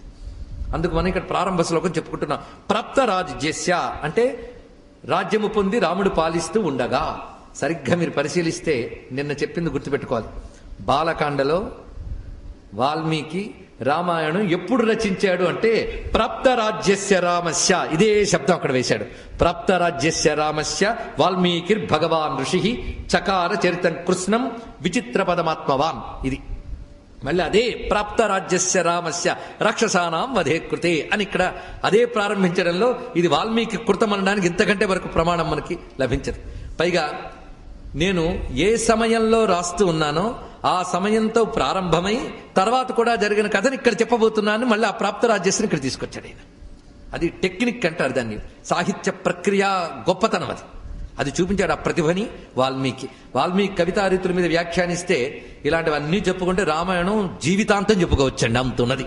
ఇది ఒకప్పుడు చెప్పాం, మళ్ళీ చెప్పక్కర్లేదు కదా, అన్ని ఉన్నాయి విశేషములు. ఇప్పుడు ఈ భావాన్ని మనం తీసుకుందాం. ఇప్పుడు తూర్పు నుంచి వచ్చినటువంటి వారు కౌశిక, యవక్రీత, గార్గ్య, గాలవ, కణ్వుడు. ఆ కణ్వుడు ఎవరంటే మేధాతిథి యొక్క పుత్రుడు అని ప్రత్యేకించి ఆయన విశేషాన్ని చెప్పారు. అయితే ఇక్కడ ఈ పద్యాన్ని ఇటు తిక్కన గారు అటు కంకంటి వారు కూడా ఇంకా అందంగా చూపించారు ఈ భావాన్ని. ఏ ఏ ప్రాంతముల నుంచి ఎవరెవరు వచ్చారండి. కణ్వ, గాలవ, గార్గ్య, కౌశిక, వరతంతు, రోమసాదికులు తూర్పున నుండి. అంటే మరికొన్ని కొత్త ఋషులను వీళ్ళు చెప్పారు. అంటే వీళ్ళందరూ వీళ్ళు కల్పించారని కాదు, ఇతర పురాణముల ఆధారంగా తీసుకుని చెప్పారు. విముఖ శంఖదళాద సుముఖాత్రి కుంభజ ప్రముఖ మౌనులు దక్షిణమున నుండి. అత్రి, అగస్త్యుడు మొదలైన వారు దక్షిణం వైపు నుండి వచ్చారు. అంటే ఈ దేశంలో అన్ని దిశల్లోనూ ఆర్య సంస్కృతి అనగా వేద సంస్కృతే వ్యాపించి ఉండేదని దీన్ని బట్టి మనకు తెలుస్తుంది. ప్రతి ప్రాంతంలో ఈ మహర్షులే ఉన్నారు. ఆ మహర్షులు ఇచ్చిన సంస్కృతేగా మనకి. కనుక చరిత్ర పరిశీలించాలంటే ఈ కోణాలతో చూడండి జాగ్రత్తగా. ఇక్కడ దక్షిణ దిశ నుంచి కుంభజుడు అంటే అగస్త్యుడు, అత్రి ఇత్యాదులందరూ వచ్చారు. జాబాలి, కుత్స, త్రిశంకులోద్రక, ధూమ్ర, కంకణాదులు పశ్చిమమున నుండి. వత్స, కశ్యప, భరద్వాజ, గౌతమ, పౌండ్ర, జమదగ్ని ముఖులు ఉత్తరమున నుండి. ప్రాప్త సామ్రాజ్య విభవుడై. సరిగ్గా వాల్మీకి శబ్దాన్ని కంకటి బాబురాజు గారు ఎలా తీసుకున్నారు చూడండి. ప్రాప్త సామ్రాజ్య విభవుడై బాగుమీర ధనుజ సంహారు రఘువీరు గని ప్రశంససేయు తలపున శిష్య ప్రశిష్య కోటి కొలువ అరుదెంచి మొగసాల నిలిచిరపుడు. అక్కడ శిష్య ప్రశిష్య కోటి కొలువ. ఒక్కొక్క ఋషుల వెనకాల కూడా ఒక్క ఋషి వచ్చాడంటే వాని వెనకాల ఒక్కొక్కరు గురుకులాలు నడిపారండి. ఋషులంటే ముక్కు మూసుకుని తపస్సు చేసేవాళ్ళు కాదు, విద్యలని రక్షిస్తూ విద్యల్ని బోధించేవారు ఋషులు. కనుకనే ఒక్కొక్క ఋషి కులాన్ని ఆధారం చేసుకుని అనేకమైన విద్యలు వర్తిల్లాయి. ఆ విద్యలు నేర్చుకుంటున్న శిష్యులు ప్రశిష్యులు వారందరూ కూడా ఋషులతో వచ్చారు రామచంద్రమూర్తి దర్శనార్థం. ఎందుకంటే లోకరక్షణ కోసం రాక్షస వధ చేశాడు. లోకరక్షణే తమ యొక్క తపస్సుగా కలిగిన మహాత్ములు గనక ఆ ఋషులు మొదటి నుంచి ఎప్పుడు రామచంద్రమూర్తి పనిచేస్తాడా అని చెప్తూ బాలుడై ఆడుకుంటున్నప్పుడే తీసుకువచ్చాడు మహానుభావుడు విశ్వామిత్రుడు. అక్కడి నుంచి ఋషులు నడిపించుకుంటూ తీసుకొచ్చారు. వాళ్ళు అనుకున్న పని పూర్తి అయింది, అభినందించడానికి వచ్చారట. ఆ వచ్చినప్పుడు అందరూ మొగసాల నిలిచినప్పుడు ఎవరి పద్ధతులు వాళ్ళు పాటిస్తున్నారు ఇక్కడ. ఈ విధంగా వివిధ దిశల నుంచి వచ్చిన వాళ్ళల్లో ఉన్నటువంటి మహర్షులు మనం ప్రస్తావన చేసుకున్నాం. వారు వచ్చారన్న విషయాన్ని అక్కడ ఉన్నటువంటి ద్వారపాలకులు రామచంద్రమూర్తి కబురు పంపించారు. ఇవన్నీ పద్ధతులు ఎలా వచ్చాడు రాముడు కూడా ఇక్కడ చూపిస్తున్నారు. జరిగిన ప్రతిదీ ఆయనకి అరచేతులు ఉసిరికలా కనబడుతోంది కనుక అలాగే వర్ణిస్తున్నాడు ఆయన. అప్పుడు రామచంద్రమూర్తి సింహాసనం మీద కూర్చున్నవాడు వారిని ప్రవేశపెట్టి అక్కడ ఉంచేమిటి అని చెప్పి వాళ్ళు వస్తూ ఉండగా ఈయన లేచి వెళ్ళేట. అందుకని ప్రవేశపెట్టు అని కూర్చోలేదు రామచంద్రమూర్తి. ఎందుకంటే వచ్చిన వాళ్ళు మహర్షులకు తాను ఎదురేగి వెళ్లే వరకు వాళ్ళు ఆ గుమ్మం దగ్గర ఉండడం అమర్యాద. అందుకే వాళ్ళని రమ్మని చెప్పు అని చెప్పి వాళ్ళు వస్తూ ఉన్నారు, ఈయన వెళుతూ ఉన్నాడండి. ఆ వెళ్ళేటప్పుడు సింహాసనం దిగాడు కదా, ఆ సింహాసనం దిగి ఎలా వెళ్ళాడో చూపిస్తున్నారు కంకటి వారు. బంగరు కొండ నుండి దిగుబాల దివాకరు లీల రాముడు తుంగమణీమయాసనము దోరపు వేడుక డిగ్గి అంగము పొంగ మహర్షులంగరియబోయి నమస్కృతులాచరించి భక్తిన్ కరముల్ మొగిచ్చి తొడి తెచ్చి సభాంతర రత్నవేదికన్. ఏ విధంగా తీసుకొచ్చాడు చూడండి. బంగరు కొండ నుండి దిగు బాల దివాకరు లీల. మేరుపర్వతం కొన నుంచి దిగుతున్న సూర్యుడి వలె సింహాసనం నుంచి దిగట్ట రామచంద్రమూర్తి. ఆ దృశ్యాన్ని చక్కగా వివరించారు. అలా వచ్చి ఉత్తుంగమైన మణిమయ సింహాసనం నుంచి దిగి ఒళ్ళు పులకించిపోయి పరవశించిపోయి ఆ మహర్షులకు ఎదురేగి నమస్కృతులు చేసి 2 చేతులు దోజిలించి సభాంతర వేదిక వద్దకి తీసుకువచ్చి వారికి ఉచితాసనములు ఇచ్చారు. అవి ఏమంటే కుశాది ఆసనములు అని వర్ణించారు. ఇక్కడ మరి దర్భాసనాదులు ఇచ్చారు. ఎవరికి ఏ ఆసనాలు ఇవ్వాలో అది చూసుకోవాలి మనం. అలా వారి వారి కుచితములైనటువంటి ఆసనములు ఇచ్చి కుశలం అడిగాడు. ఈ కుశలం అడుగుతున్న తీరు ఎంత చక్కగా ఉన్నదంటే, కుశలం వే మునులారా శిష్యులకు మీకున్ శిష్య సంఘంబు అహర్నిశమున్ సేవలు చేయునే తపములు నిర్విఘ్నతన్ సాగుని కుశపర్ణాంబు ఫలాదు లబ్బుని వనక్షోణి మిముంజేరి దుర్దశలెవ్వారును చేయుకుందురు కదా తథ్యంబుగా తెల్పరి. రామచంద్రమూర్తి అరణ్యకాండలో మనం పరిశీలిస్తే ఒక ప్రజ్ఞ పడతాడు. ఈ ఋషులు తమ తపస్సుతో సమస్తమైన లోకాన్ని కాపాడుతున్నారు. అందుకని ముక్కు మూసుకుని కూర్చుని వాళ్ళ కోసం తపస్సులు ఏం చేయట్లేదు. వాళ్ళకి సంసారాలా కాపురాలా, వాళ్ళు చేసే తపస్సు అంతా లోకక్షేమం కోసం. కనుకనే ఎక్కడో ముక్కు మూసుకుని కూర్చుంటున్న మహర్షులను ఎప్పుడూ తోలనాడి మాట్లాడద్దు. వాళ్ళు అలా తపస్సు చేయడం వల్లే మనం ఇలా బతకగలుగుతున్నాం. అందుకే ప్రతి ప్రాతకాలంలో ఋషుల్ని స్మరించుకోవాలి అని పెద్దలు మనకి శాసించారు. కనుక వాళ్ళు తపస్సును ధారపోస్తూ లోకాన్ని కాపాడుతూ ఉంటే అలాంటి ఋషులకు ఆపత్తలు పెట్టినటువంటి అసురుల్ని నేను సంహరిస్తాను, ఋషుల్ని రక్షిస్తాను, ఋషుల ధర్మాన్ని రక్షిస్తాను ప్రతిజ్ఞ పట్టాడు స్వామి. ఇప్పుడు ఈ మాటల్లో కూడాను ఆ ప్రతిజ్ఞ నుంచి నేను చెక్కు చెదరలేదు. ఇప్పటి వరకు ఆ ప్రతిజ్ఞ పాటించాను, ఆ ప్రతిజ్ఞ యందే ఉన్నాను. అందుకు వారిని అడుగుతున్నది ఏంటంటే, మీరు క్షేమమే కదా, మీ శిష్యులు మిమ్మల్ని చక్కగా సేవలు చేస్తూ ఉన్నారు కదా, మీ తపస్సులు నిర్విఘ్నంగా సాగుతున్నాయి కదా, మీకు కుశపర్ణాంబువులు చక్కటి కుశలు అనగా దర్భలు సమిధలు ఇత్యాదులన్నీ లభిస్తున్నాయా, జలములు సమృద్ధిగా ఉన్నాయి కదా. అంతేకాని రోజు ముప్పొట్ల మంచి మంచి టిఫిన్లు భోజనాలు దొరుకుతున్నాయని అడగలేదు. ఎవరికి ఏది ఉచితమో అది వారిని అడగాలి. ఇక్కడ తపస్సులైన వారిని ఏం అడగాలో అది అడుగుతున్నాడు. ఇక్కడ అవన్నీ లభిస్తున్నాయి కదా. పైగా మీరు వనంలో తపస్సు చేసుకుంటే ఎవరు వచ్చి మిమ్మల్ని విఘ్నం చేయట్లేదు కదా, మిమ్మల్ని ఇబ్బంది పెట్టట్లేదు కదా, దుర్దశలెవ్వారును చేయకుందురు కదా తథ్యంబుగా తెల్పరే. ఎంతకాలం కష్టపడ్డాడు, మళ్ళీ ఇప్పుడు చెప్పేందుకు కష్టపెట్టడం అని మాత్రం అనుకోవద్దు. ఉన్నదున్నట్టు చెప్పండి. నాకు కావాల్సింది మీ యొక్క క్షేమం, ఎందుకంటే మీ వల్ల నేను క్షేమంగా ఉన్నాను అన్నట్టు రామచంద్రమూర్తి. ఎంత మర్యాద చూడండి, ఎంత మర్యాద. గమనించవలసిన అంశం ఇది. భవదాశీర్మధు వైభవంబున కదా ప్రాపించు మాతృభుజా భవదావంబు. నా యొక్క భుజ శౌర్యం వల్ల నేను ఇవన్నీ సాధించాను అందరూ అంటారు, కానీ మీ ఆశీర్వచనం వల్ల నేను సాధించగలిగాను. అరణ్యవాసం చేసేటప్పుడు మీ అందరిని నమస్కరించుకుంటూ వెళ్ళాను గనక నేను రావణ సంహారం చేయగలిగాను. రామచంద్రమూర్తి దగ్గర ఉన్నటువంటి మర్యాద లక్షణం అది. అందుకని వీళ్ళందరూ అవతార పురుషుడివి నువ్వు చేసేవనగానే అవునవును అనలేదు మహానుభావుడు. వాళ్ళ భావం వాళ్ళు అన్నారు, ఆయన భావం ఆయన చెప్పాడు. రామచంద్రమూర్తి దగ్గర నేర్చుకోవలసిన దివ్య గుణములు ఆదర్శ గుణముల్లో ఇది ఒకటి. కాసింత ఉన్నత స్థానం లభిస్తే చాలు పెద్దలను అవమానించేటటువంటి స్థితుల్లో ఉన్న మనం తాను సార్వభౌముడై కూడా ఆ మహర్షుల్ని ఎంత మర్యాద ఎంత మన్ననా చేస్తున్నాడు. ఎందుకంటే మనం అనేక మార్లు చెప్పుకుంటున్న అంశం ఇక్కడ చెప్పాలి. అధికారం జ్ఞానం ముందు తలవంచాలి గాని జ్ఞానం అధికారం ముందు తలవంచరాదు. ఇది శాస్త్రం. అందుకే ఆ రోజుల్లో పెద్ద పెద్ద సార్వభౌములు కూడా అరణ్యాలకు వెళ్ళి అక్కడున్న మహర్షుల దగ్గర పాదాల దగ్గర తమ కిరీటాలు పెట్టి సాష్టాంగ దండ ప్రణామాలు చేశారు. కనుకనే వారు పచ్చగా ఉన్నారు, దేశం పచ్చగా ఉంది. కనుక జ్ఞానం ముందు అధికారము పదవి తల ఉంచినంత కాలం దేశం క్షేమంగా ఉంటుంది. అందుకే రామచంద్రమూర్తి అంత వినయంగా చెప్తే ఇంకో మాట అన్నాడు. నేను అనడం ఏంటయ్యా, పద్మభూభవ దామోదరులైన మీరలిగినన్ భాషింపగా శక్తులే. బ్రహ్మదేవుడు గాని విష్ణువు గాని రుద్రుడు గాని మీరు కోపగించుకుంటే మీతో మాట్లాడడానికి వాళ్లే భయపడతారు. ఇక్కడ తెలుసుకోవాల్సింది ఏంటంటే దేవతల కృప కాదు, ముందు కావలసింది ఋషుల కృప. ఋషుల కృప ఉంటే దేవతల కృప అదే వస్తుందట. ఎందుకంటే వీడు దేవత అని చెప్పేది కూడా ఋషి. దేవతను దర్శించిన వాడు ఋషి, వాడు దర్శించి మనకు ఆ జ్ఞానం ఇస్తాడు. అందుకే ఋషి ప్రధానం. అందుకే దేవతలు కూడా ఋషుల్ని మన్నన చేస్తారు, ఋషుల భావాల్ని గౌరవిస్తారు. ఋషుల వల్లే దేవతలకు ఉనికి. వాళ్ళకి యజ్ఞాలు కావాలన్నా యాగాలు కావాలన్నా యజ్ఞయాగాల ద్వారా దేవతలు తృప్తి చెందాలన్నా జ్ఞానం ఇచ్చిన వారు ఎవరు? ఋషులే కదా. అందుకు దేవతలు కూడా ఋషుల పట్ల అంత గౌరవం ఉంటారు. ఒక ఋషి చెప్పిస్తే ఇంద్ర పదవిలో ఉన్నవాడు ఊడిపడలేదా? నహుషుడు ఆలోచించండి. ఋషి శాపానికి ఆ ఇంద్రుడు ఐశ్వర్యవంతా నీటిపాలు కాలేదా? ఈ కథలన్నీ మనకేం చెప్తున్నాయి? జ్ఞానులైన ఋషులు వారిని దేవతలు కూడా గౌరవిస్తారు అని చెప్పారు. అందుకే ఋషి స్మరణ అంత గొప్పది గనుకనే మన వాళ్ళు నమో మహద్భ్యో ఋషిభ్యో గురుభ్యో నమః అని ముందు నమస్కారం చేసుకుంటారు. మనం ఇక్కడ కూర్చొని ఋషులందరికీ నమస్కారం చేద్దాం. ఎక్కడున్నా వాళ్ళు త్రికాలవేత్తలు, సర్వాంతర్యామిగా ఉండగలిగే శక్తి ఉన్నటువంటి వాళ్ళు గనక వాళ్ళు మన నమస్కారాలను తీసుకుని మనల్ని మన భారతదేశాన్ని ఆశీర్వదించి అభ్యుదయాన్ని కలిగింతురుగాక అని రామచంద్రమూర్తి సరస నిలబడి మనము నమస్కారం చేద్దాం ఋషులు. ఈ విధంగా నలుదిశల నుంచి వచ్చిన ఋషులని చెప్పడంలో అర్థం ఏంటంటే మొత్తం మధ్యలో వాళ్ళని కూడా కలుపుకోవాలి. మొత్తం దేశవాసులైన మహర్షులు. అందుకే ప్రతి చోట ఆదిగా అన్నాడు. అక్కడ పేర్లు చెప్పి ఊరుకోకుండా ఆది అని చెప్పడంలో మొదలైన ఇంకెందరందరూ ఉన్నారు. ఇలా వీరందరూ వచ్చారు. వారు కూర్చున్న తర్వాత కుశలం అడిగాడు ఈయన. అటుపై వారు అంటున్నట్ట, త్వాంతు దిష్ట్యా కుశలినం పశ్యామో హతశాత్రవం. నువ్వు కుశలమా అని అడిగావు, అదృష్టం చేత నీ వల్ల మేం కుశలమయ్యాం అన్నాడు.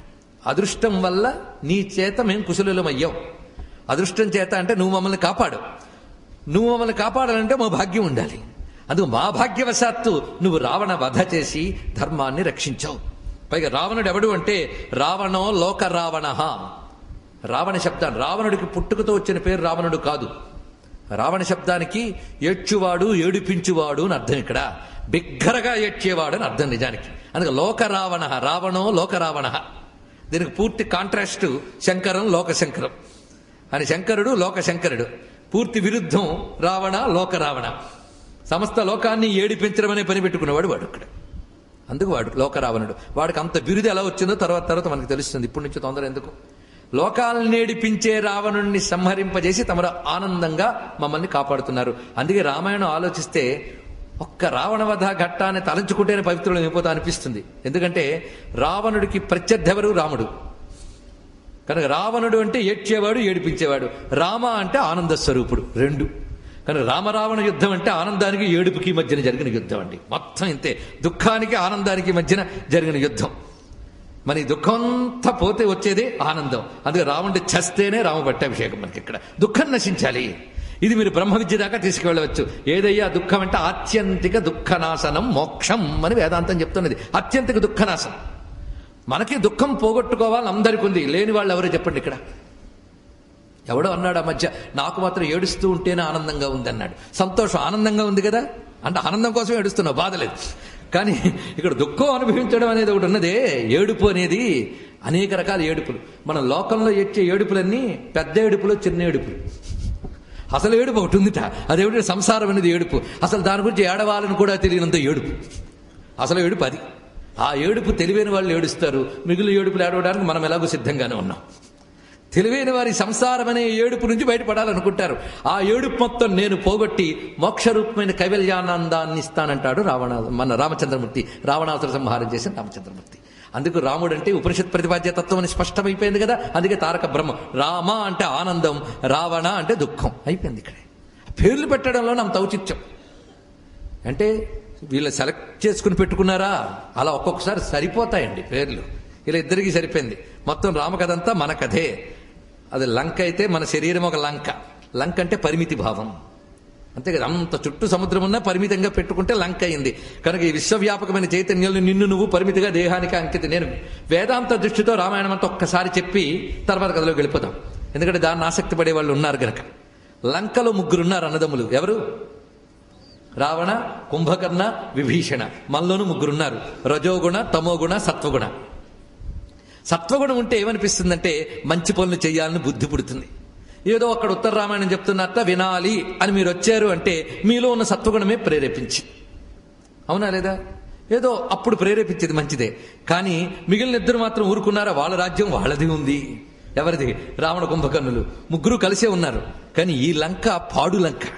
ఎందుకంటే డామినేషను రజోగుణానిది, తమోగుణానిది. తమోగుణానికి ఒక్కటే తెలుసు, తినడం పడుకోవడం. వాడెవడు? కుంభకర్ణుడు. వాడు రెండే పనులు, తినడం పడుకోవడం. ఆ మాటకు వస్తే నిద్రే వాడికి సుఖం. మధ్యలో చచ్చిపోకుండా భోజనం చేశాడంతే, నిద్రలో చావకుండా. కానీ వాడు పూర్ణ తమో గుణంగాడు వాడు. వీడున్నాడా? వీడికి రెండే పనులు. అవకాశం దొరికితే ఏడిపించడం, కుదరకపోతే ఏడవడం. వాడు రావణుడు. మన పని అంతే కదా. ఏమీ చేత కాకపోతే ఏడుస్తాం, చేతనైతే ఏడిపిస్తాం. కనుక తాను శాంతిగా ఉండడు, ఇంకోటి శాంతిగా ఉండనివ్వడు. ఏదో ఒక గొడవ, ఏదో ఒక సంక్షోభం, ఏదో ఒక యుద్ధం, ఏదో ఒక ఘర్షణ, ఏదో ఒకటి జరుగుతూ ఉంటేనే వాళ్ళకి తృప్తి. ఇలాంటి వాళ్ళందరూ రావణుడు, ఏడ్చి ఏడిపించేవాళ్ళు. ఇలా ఉన్నది. పాపం సత్వగుణంగాడు ఉన్నాడు అక్కడ విభీషణుడు. కానీ వాడికి డామినేషన్ లేదు. వాడు కుయ్యోమర్రో అని మధ్య మధ్యలో చెప్తున్నాడు, బుద్ధి మార్చుకోరా, బుద్ధి వాళ్ళు మారుతారో వాళ్ళు మారరు. అక్కడ వీళ్ళు మారరు అని తెలుసుకుని వీడు మారిపోయాడు. ఏమని? వీళ్ళిద్దరు రాజ్యాల్లో నేను ఉండలేను, కనుక వీళ్ళిద్దరిని తొలగించి కొంచెం సత్వగుణాన్ని కాపాడవయ్యా అన్నాడు. సత్వగుణం ఉంటేనే భగవంతుడిని ఆశ్రయించాలని బుద్ధి పుడుతుంది, లేకపోతే బుద్ధి పుట్టదు. వాడేం భగవంతుడు అన్నాడు కదా రావణాసురుడు. అసలు ఏమనాలో తెలియక నిద్రపోతున్నాడు కుంభకర్ణుడు. ఇందులో రాముణ్ణి చూసి ఆయన పరమాత్మను ఆశ్రయించాడు విభీషణుడు. అదే రాముణ్ణి చూసి వీడంతా అన్నాడు రావణాసురుడు. అంతే. సత్వగుణం ఉంటేనే భగవంతుడిని ఆశ్రయించాలని బుద్ధి ఉంటుంది. ఎవడికి ఆ బుద్ధి ఉంటుందో వాడిని రాముడు కాపాడుతాడు. కాపాడి రజోగుణ తమో గుణాలను పోగొట్టి భక్తికి పట్టం కట్టి తాను ఏలుతాడు వాణ్ణి. ఇంతే రామాయణం. మొత్తం రామాయణం చెప్పాడు. ఇదే కథ. మరొకటి ఉందా చెప్పండి? ఇంతే రామాయణం. పేర్లు పెట్టడంలోనే అద్భుతం కనిపిస్తుంది మనకి. వాడు కుంభకర్ణుడి పేరేమిటా అని ఆలోచిస్తే అది తెలిసింది. కొండ చెవులుట అంటే బోర్లించేసిన కొండలు సామాన్యం కాదు. అంటే ఓపెన్ లేదు వాడికి. జ్ఞానం వాడికి కలగదు, ఇంకోటి చెప్పిన వినడు. అది కుంభకర్ణుడు అంటే. తమోగుణం లక్షణం అది. కొంతమంది పాపం కనిపిస్తూ ఉంటారు, ప్రవచనాలకు వచ్చిన వాళ్ళకి ఏం ఎక్కవు, వాళ్ళందరూ కుంభకర్ణ జాతి అనమాట. ఇంకా రావణుడా అహంకార జాతి. వీళ్ళిద్దరి వల్ల ప్రమాదం. రాముడు రాడు లోపలికి. రాముడు లోపలికి రావాలంటే అందుకే సేతుబంధనానికి ముందే విభీషణుడు శరణు వేడాడు. ఆయన శరణు వేడితేనే సేతుబంధనం లంకలోకి స్వామి రావడం జరిగింది. ఇక్కడ కనుక ముందు భక్తితో శరణు వేడు, నీ పాడు లంకలోకి స్వామి తప్పకుండా వస్తాడు, వచ్చి దాన్ని సువర్ణమయం చేస్తాడు. అదే దీని యొక్క అంతరార్థం. అయిపోయింది. రామాయణం మొత్తం చెప్పేశాం. మరి చెప్పండి ఉత్తర రామాయణంలోకి వెళ్ళకూడదు కదా. సంగ్రహ రామాయణం అయిపోయింది ఇప్పుడు. అందుకు ఇక్కడ లోకరావణుడైన రావణుణ్ణి సంహరించి మాకు ఆనందం కలిగించావు నువ్వు, ఇంకా మాకు భారం ఏంటయ్యా, అసలు నువ్వు రావణుణ్ణి చంపేవనేది పెద్ద సబ్జెక్ట్ కాదన్నాడు. మరొకటి ఇంత చేసిన తర్వాత అంత మాట ఏంటంటే, అంత పెద్ద పనేం కాదులే నీకు. నహి భారస సతే రామ రావణ పుత్రపుత్రవాన్ సధనుస్తం హిలోకాం స్త్రీన్ విజయేథాన సంశయ. నువ్వు ఆ ధనువు పట్టుకుంటే రావణుణ్ణి లంకలో రాక్షసుల్ని జయించడమే కాదు, ముల్లోకాల్ని జయించగలవు నువ్వు. అలాంటిది నీకు రావణ జయించడం పెద్ద సబ్జెక్టా అన్నట్టు. పైగా దిష్ట్యా త్వయా హతో రామ. ఇక్కడంతా దిష్ట్యా అని వస్తుంది. ఇది వాల్మీకి భాషలో ఒక అందం. మీకు ముందు నుంచి రామాయణంలో కూడా దిష్ట్యా వస్తుంది. దిష్ట్యా అంటే అదృష్టవశాత్తు, భాగ్యవశాత్తు నువ్వు సీతా సమేతుడివై పట్టాభిషిక్తుడివై మేము చూడగలుగుతున్నాం. మా భాగ్యవశాత్తు నిన్ను సీతా సమేతంగా చూడగలుగుతున్నాం. పైగా నువ్వు చంపిన వాళ్ళందరూ సామాన్యులు కారయ్యా. మన రావణవధ, కుంభకర్ణవధ, ఇంద్రజిద్వధ మాత్రం అనుకుంటాం గానీ ఎంతమందిని కొట్టాడు రామచంద్రమూర్తి, లక్ష్మణుడు, అలాగే హనుమదాదులు. వీళ్ళందరూ సామాన్యులు కారు కదా. వీళ్ళు కొట్టిన వాళ్ళు ప్రహస్తుడు, నికుంభుడు, మాల్యవంతుడు, చాలా చాలా మంది ఉన్నారు. వీళ్ళందరూ రావణుడి కంటే అత్యంత పూర్వీకులు, కానీ మహాదిట్ట అయినటువంటి యోధులు. వాళ్ళందరినీ అవలీలగా సంహరించగలిగేవంటే సామాన్యమా? అందుకు నువ్వు ఈ యజ్ఞం చేసి మాకు దక్షిణనిచ్చావన్నాడు. మాకు దక్షిణ ఏంటి? దిష్ట్యావర్ధతి కాకుత్స్థ దత్వా పుణ్యమిమాం వీర సౌమ్యాం అభయ దక్షిణాం. గొప్ప మాట అన్నాడు. అభయ దక్షిణ. అభయం అనే దక్షిణనిచ్చే యజ్ఞాన్ని పూర్తి చేసావు. యజ్ఞం దక్షిణతో పూర్తవుతుంది. దక్షిణ అంటే సమర్థత అనర్థం. ఇంత యజ్ఞం చేసినప్పుడు యజ్ఞం చేయించిన వాడికి ఫలితం ఇస్తేనే అది పరిపూర్ణమవుతుంది. నీ యజ్ఞం సమర్థవంతం అవుతుంది నీకు ఫలితం ఇవ్వడానికి. అందుకే దక్షిణ లేకపోతే, దక్షిణ అంటే డబ్బు ఇవ్వడం అని కాదు, అంతవరకు అతడు చేసినటువంటి ఆ మంత్రశక్తి వీటికి మనం వెలకట్టగలమా? ఆ యజ్ఞం నీకు ఫలం ఇవ్వాలి అంటే అది చేయించిన మహాత్మునికి నువ్వు ప్రతిఫలం ఇవ్వాలి. అప్పుడు అది దక్షిణం అవుతుంది, సమర్థవంతం అవుతున్నది. యజ్ఞమును సమర్థవంతము చేస్తున్నది కనుక దాని దక్షిణ పేరు. అలాగే నువ్వు లోకరక్షణ అనే యజ్ఞాన్ని చేసావు. త్యాగపూర్వకమైన కర్మ యజ్ఞం అంటే ఇది చేసావు. దక్షిణగా మాకివ్వడం కాదు, లోకానికి నువ్వు ఇచ్చిన దక్షిణ ఏమిటంటే సౌమ్యాం అభయ దక్షిణాం. శాంతమైన అభయం అనే దక్షిణనిచ్చావు. అభయాన్ని లోకానికి ప్రదానం చేసావు హే రామా. పైగా నువ్వు చంపిన వాళ్ళలో ఎందరో గొప్పవాళ్ళు ఉన్నారంటూ ఇంద్రజిత్తు గురించి కొన్ని పదుల మాటలు పలికారండి. అబ్బా, ఇంద్రజిత్తుని చంపడం సామాన్యమైన విషయం కాదయ్యా, వాడున్నాడే అంటూ మేఘనాథుడు ఇంద్రజిత్తు ఎలా అయ్యాడు అంటూ ఆ ఇంద్రజిత్తుని చెప్పడం చాలా గొప్ప పని, అది నువ్వే చేయగలగో, ఇంద్రాదులకు కూడా వల్ల కాలేదు అంటూ ఉంటే అప్పుడు రాముడికి సందేహం కలిగింది. ఏమిటయ్యా, ఎందరో మహావీరుల్ని చెప్పి ఇంద్రజిత్తు వచ్చేటప్పటికల్లా వాళ్ళందరినీ తగ్గించారు మీరు. కిం ప్రశంసత రావణిం. రావణిం అంటే రావణ పుత్రుడైనటువంటి ఇంద్రజిత్తుని ఇంత ప్రశంస చేస్తున్నారేంటి? ఏమిటి అతని యొక్క ప్రత్యేకత? అయితే మరొకటి, అతని ప్రత్యేకత కాదు, అలాంటి వాడిని కన్నా రావణుడి ప్రత్యేకత ఏమిటి? నాకు అసలు రావణుడి గురించి తలుచుకుంటే ఆశ్చర్యం వేస్తుంది. రావణుడు సామాన్యమైన రాక్షసుడు కాదు, ఏదో 10 మందిని ఏడిపించాడు అని మాత్రం అనడానికి లేదయ్యా. అతడు ప్రతాపశాలి, జ్ఞాని, సామాన్యుడు కాదు. మీకు వాల్మీకి రామాయణం అందుకే అన్న ఉత్తరాఖండ వినకపోతే పూర్ణం కాదు అని. మీరు సరిగ్గా రామాయణం చదువుతుంటే కొన్ని చోట్ల కొన్ని డౌట్లు వస్తాయి. హనుమంతుడు రావణుణ్ణి చూడగానే ఎంత ఆశ్చర్యపోతాడు. అహోరూపం, అహోధైర్యం, అహోతేజ. ఏమిటయ్యా ఈ రావణుల్లో ఈ తేజస్సు ఏమిటి అంటే, హనుమంతుడు వాళ్ళందరూ మామూలు వాళ్ళ, మహాత్ములు వాళ్ళు.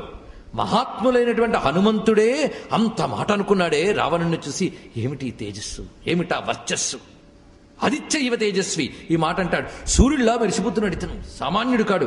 ఇంత మహాత్ముడు ఇక్కడ ఈ ఒక్క చిన్న అధర్మం లేకపోయి ఉంటే ముల్లోకాలు కలకాలు ఏలుకునేవాడు అని ఒక మాట అనుకుంటాడు హనుమంతుడు. ఇక్కడ అలా హనుమంతుడికే అనిపించేటంత ప్రతాపము, వర్చస్సు ఆయనలో ఉన్నది. మహా తపస్వి, గొప్ప జ్ఞాని. ఇప్పటికీ వేద పాఠాల్లో ఒక పాఠం ఘనపాఠం అనేటువంటిది రావణుడు ఏర్పరిచాడు అని అంటారు. అంటే ఒక వేద పాఠాన్ని ఏర్పరిచాడు మహాత్ముడు. అతని సంప్రదాయాన్ని పాటిస్తున్నాం. అలాగే రావణకృత మహాన్యాస ప్రక్రియ కూడా ఉన్నది. పోధాయన కృతం ఇప్పుడు మనకు ప్రసిద్ధిగా ఉన్నది. రావణకృత మహాన్యాసం కూడా ఉందిట, అది ఒక ప్రత్యేకం. అయితే మనం జాగ్రత్తగా వాల్మీకి రామాయణం పరిశీలిస్తే కేవలం రావణుడు శివభక్తుడు ఇలాంటి మాటలు మనం ఎక్కడి నుంచి తెచ్చుకున్నాము కానీ మనం బయట అనుకునేటి అంత తీవ్రంగా ఇక్కడ కనబడలేదు. శివభక్తులందులో సందేహం లేదు, అది ఉన్నది. కానీ వరములన్నీ ఆయన బ్రహ్మదేవుడి ద్వారానే పొందాడు. తను శివుడి వల్ల ఒక దెబ్బ తిన్నాక శివభక్తుడయ్యాడు, అదొక ప్రత్యేకత. ఆయన గొప్పతనం అప్పుడు తెలిసి వచ్చింది వాడికి. అలాగా ఆయన ఇద్దరి చేత దెబ్బతిన్నాడు. ఈయనకి భక్తుడై ఆయన్ని పొందవచ్చు అనుకున్నాడు. ఇంకొకడు గొప్పతనం తెలుసుకున్నాడు, వీడికి శత్రువై ఈయన్ని పొందవచ్చు అనుకున్నాడు. అది రహస్యం. ఆ రహస్యం ఉత్తర రామాయణంలో తేలిపోతుంది మనకి. ముగ్గురిని చూశాడండి ఆ మహానుభావుడు, త్రిమూర్తుల్ని చూశాడు. అందుకే ఉత్తర రామాయణం చదివితే గానీ రావణుడు అర్థం కాడు. రావణ కథ ఉత్తర రామాయణంలో మనకు కనబడుతుంది. పైగా ఇక్కడ గొప్ప మాట అంటాడు, గతసేతు సునీతీనాం గతో ధర్మస్య విగ్రహ గత సత్వస్య సంక్షేప ప్రస్తావానాం గతిర్గత. రావణ వధ జరిగిన వెంటనే విభీషణుడు ఈ మాట అంటాట, నీతులన్నీ తెలిసినవాడు, ధర్మము యొక్క ఆకారమైనవాడు అన్నాడు. రావణుడిని ఇక్కడ ధర్మస్య విగ్రహం అన్నారు. మనకు చాలా కోపం వస్తుంది, ఏమిటి ఈ మాటలు, పరస్పర విరుద్ధమని. అందుకే సూక్ష్మంగా రామాయణాన్ని పరిశీలించాలి. రావణుడు నిజానికి రాజ్యపాలన విషయంలో తన ధర్మం ఎప్పుడూ తప్పలేదు. రాక్షసులకి చాలా గొప్పవాడు ఆయన. తాను ఎవరిని పాలిస్తున్నాడో వాడి పాలిట మాత్రం ఎప్పుడూ కూడా గొప్పవాడే. అంతేగాని తాను పాలించే వాళ్ళని కూడా దోచుకునేటటువంటి దుర్మార్గులు రాక్షసుల్లో కూడా లేరు, గుర్తుపెట్టుకోండి. ఇక్కడ తాను పాలించే దేశాన్ని, తాను పాలించే ప్రజల్ని, ఆ ప్రజాధనాన్ని దోచుకుంటున్న వారు ఏ కాలంలో ఉన్నారో మనకు తెలుసు. ఆ కాలంలో రాక్షసులు కూడా అలాంటి వాళ్ళు కారు, వాళ్ళు ఉత్తములే, మహాత్ములు, సామాన్యులు కారు వాళ్ళు. అక్కడ అలాంటి పుణ్యజీవులు ఒక్కొక్కరు. అంత ధర్మబద్ధంగా పాలించేవాడు. యాజ్ఞికులుండేవారట, చదవాలి. లంక ఎలా వర్ణించాడు సుందరకాండలో చూడండి. ఒక్కొక్కరు వేదం పఠించేవాళ్ళు, యజ్ఞములు చేసేవాళ్ళు, వీళ్ళందరూ ఉన్నారు. అందరికీ మంచివాడే. ఏం చేస్తాం, తమ రాజ్యాలకి తప్ప మిగిలిన వాటిని నేర్పిస్తూ ఉంటాడు. కానీ అక్కడికక్కడ ధర్మం సరిపోయింది, కానీ తర్వాత కొంచెం బాధ పెడుతుంది. ఎవడు మాత్రం ఎంతకాలం ఉండిపోవాలండి, ఏదో ఒక సాకు చూపించి తీసేయాల్సిందే ప్రకృతిలోంచి, అంతే. మరి ఇక్కడ విభీషణుడు ఊరికనే అన్నాడా, ధర్మస్య విగ్రహ, పైగా అద్భుత పరాక్రమ సంపన్నుడు, అటువంటి వాడు వెళ్ళిపోయాడే అని బాధపడతాడు. అంతేకాదు, అక్కడ రావణుడు వస్తూ ఉండగా రాముడు ఆశ్చర్యపోతాడు. ఏమిటయ్యా తేజస్సు, నేను ముల్లోకాల్లో కూడా ఇలాంటి వాడిని ఎక్కడా చూడలేదన్నాడు. నేను రాముడు ఆవేశంతో మాత్రమే అబద్ధం ఆడతాడా ఇక్కడ? పైగా యుద్ధభూమిలో తాను ఎవరిని కొట్టదలుచుకున్నాడో ఆ శత్రువు ఎదురుగా ఉండగొడితే ప్రశంసించగలిగేటంత ఔదార్యం ఎవడికుంటుందండి, మా రాముడికి తప్ప. ఇక్కడ సైకాలజీ ఉంటుంది, చూడాలి. ఎవడి మీద మనకు శత్రుత్వం ఉంటుందో వాడు దేనికి పనికిరాని వాడు అనుకుంటే గానీ మనకు తృప్తి ఉండదు. ఒకడు పడకపోతే వాడు ఇతర నెగిటివ్స్ చెప్తూ ఉంటాం, అంతే.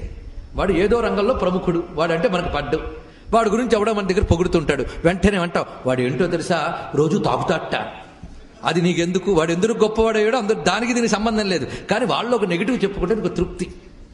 కానీ అలా చెప్పుకోకపోతే నీ మనస్సు శాంతించదు, అదొకటి. అందులో వాడు యుద్ధానికి వచ్చినప్పుడు వాడు నాకంటే గొప్పవాడు అని అనిపించిందా, నువ్వు అసలు వాడితో యుద్ధమే చేయలేవు. ముందు మానసికంగా బలహీనుడు అయిపోతావు. అందుకు ఎప్పుడు సైకలాజికల్గా ఎలా ఉండాలంటే, వాడు అన్ని విధాలు తక్కువ వాడు అనుకుంటే గానీ నువ్వు వాడిని కొట్టలేవు. ఇక్కడ అది సైకలాజికల్ పాయింట్. అయితే వాడు గొప్పతనాన్ని మెచ్చుకున్నా నా గొప్పతనం ఏమీ తగ్గదనుకున్నవి వాడు మాత్రమే ఇంకోడిని ప్రశంసించగలడు. అలాంటి గొప్పవాడు రామచంద్రమూర్తి, అలాంటి గొప్పవాడు హనుమంతుడు. ఇద్దరు రియాక్షన్ ఒకేలాగా చూడండి. సీతమ్మ, హనుమంతుడు, రాముడు ముగ్గురిని పరిశీలించండి రామాయణంలో. ఒక సంఘటన ముగ్గురికి వేరువేరు సందర్భాల్లో జరిగినప్పుడు ముగ్గురు ఒకేలా రియాక్ట్ అవుతారు. దాన్ని బట్టి గొప్పవారు ఎప్పుడూ ఒకేలా ప్రవర్తిస్తారని స్పష్టమైపోతుంది. మహాత్ముల ప్రవర్తన ఎప్పుడు సతాం ధర్మం, సత్పురుషుల ధర్మం ఆ విధంగా ఉంటుంది. అందుకే హనుమంతుడు ఎలాగ అద్భుతంగా రియాక్ట్ అయ్యాడో అలాగే రియాక్ట్ అయ్యాడు రామచంద్రమూర్తి. అహో రూపం మహో తేజం. ఆశ్చర్యపోతారు. ఏమిటయ్యా చూసావా లక్ష్మణ, ఏమంటా విభీషణ, మీ అన్నగారు బా ఏమి తేజస్సు అన్నాడు. అంత గొప్పవాడే ఆయన. అందుకే రావణుడు గొప్పతనం మరికొందరు చిలవలు పొలవలు కలిపి తర్వాత సినిమాలుగా చేసి రావణుడినే నాయకుడిగా చేశారు. మరీ అంత రాక్షసత్వం వద్దులేండి మనకి. రావణుడు గొప్పవాడనేది గొప్పవాడే, కానీ ప్రతిదీ గొప్పగా చూపించక్కర్లేదు, కానీ తక్కువవాడు అనుకోవడానికి లేదు. అందుకు అతడు ఇంత తపస్వి, ఇంత తేజస్వి, ఆయన గురించి నాకు వినాలనుంది మొత్తం మీరు చెప్పండి. ఎందుకంటే భూత భవిష్యత్ ద్రష్టలు ఋషులు, అందుకు మీరు సరిగ్గా చెప్తారు. పైగా ఋషులు అన్బయాస్డ్, వాళ్ళు బయాస్డ్గా చెప్పరు, ఉన్నదున్నట్టు సత్యాన్ని చెప్తారు. కనుక ఋషులు చెప్తేనే వినాలి, వాళ్ళకి ఏకపక్షవాదం ఉండదు, సమదృష్టితో చెప్తారు. ధర్మం ఎటుంటో అటే మాట్లాడతారు వాళ్ళు. దేన్ని అలాగే ధర్మం అధర్మం కలిసి ఉంటే 2 పాయింట్లు చెప్తారు, దీంతో దాన్ని తీసుకొట్టారు, 2 చూపిస్తారు. అందుకే ఋషులు రచించిన గ్రంథాల్లో మన నెగిటివ్ క్యారెక్టర్స్ అనుకునే వాళ్ళల్లో పాజిటివ్ క్యారెక్టర్స్ కనబడతాయి. ఎందుకంటే వాళ్ళు 2 చూపించారంతే. అందులో పాజిటివ్ తీసుకో, నెగిటివ్ వదిలేయి. ఎందుకంటే ఆ నెగిటివ్ వల్ల వాళ్ళు పాజిటివ్ అంతా పోగొట్టుకున్నారయ్యా.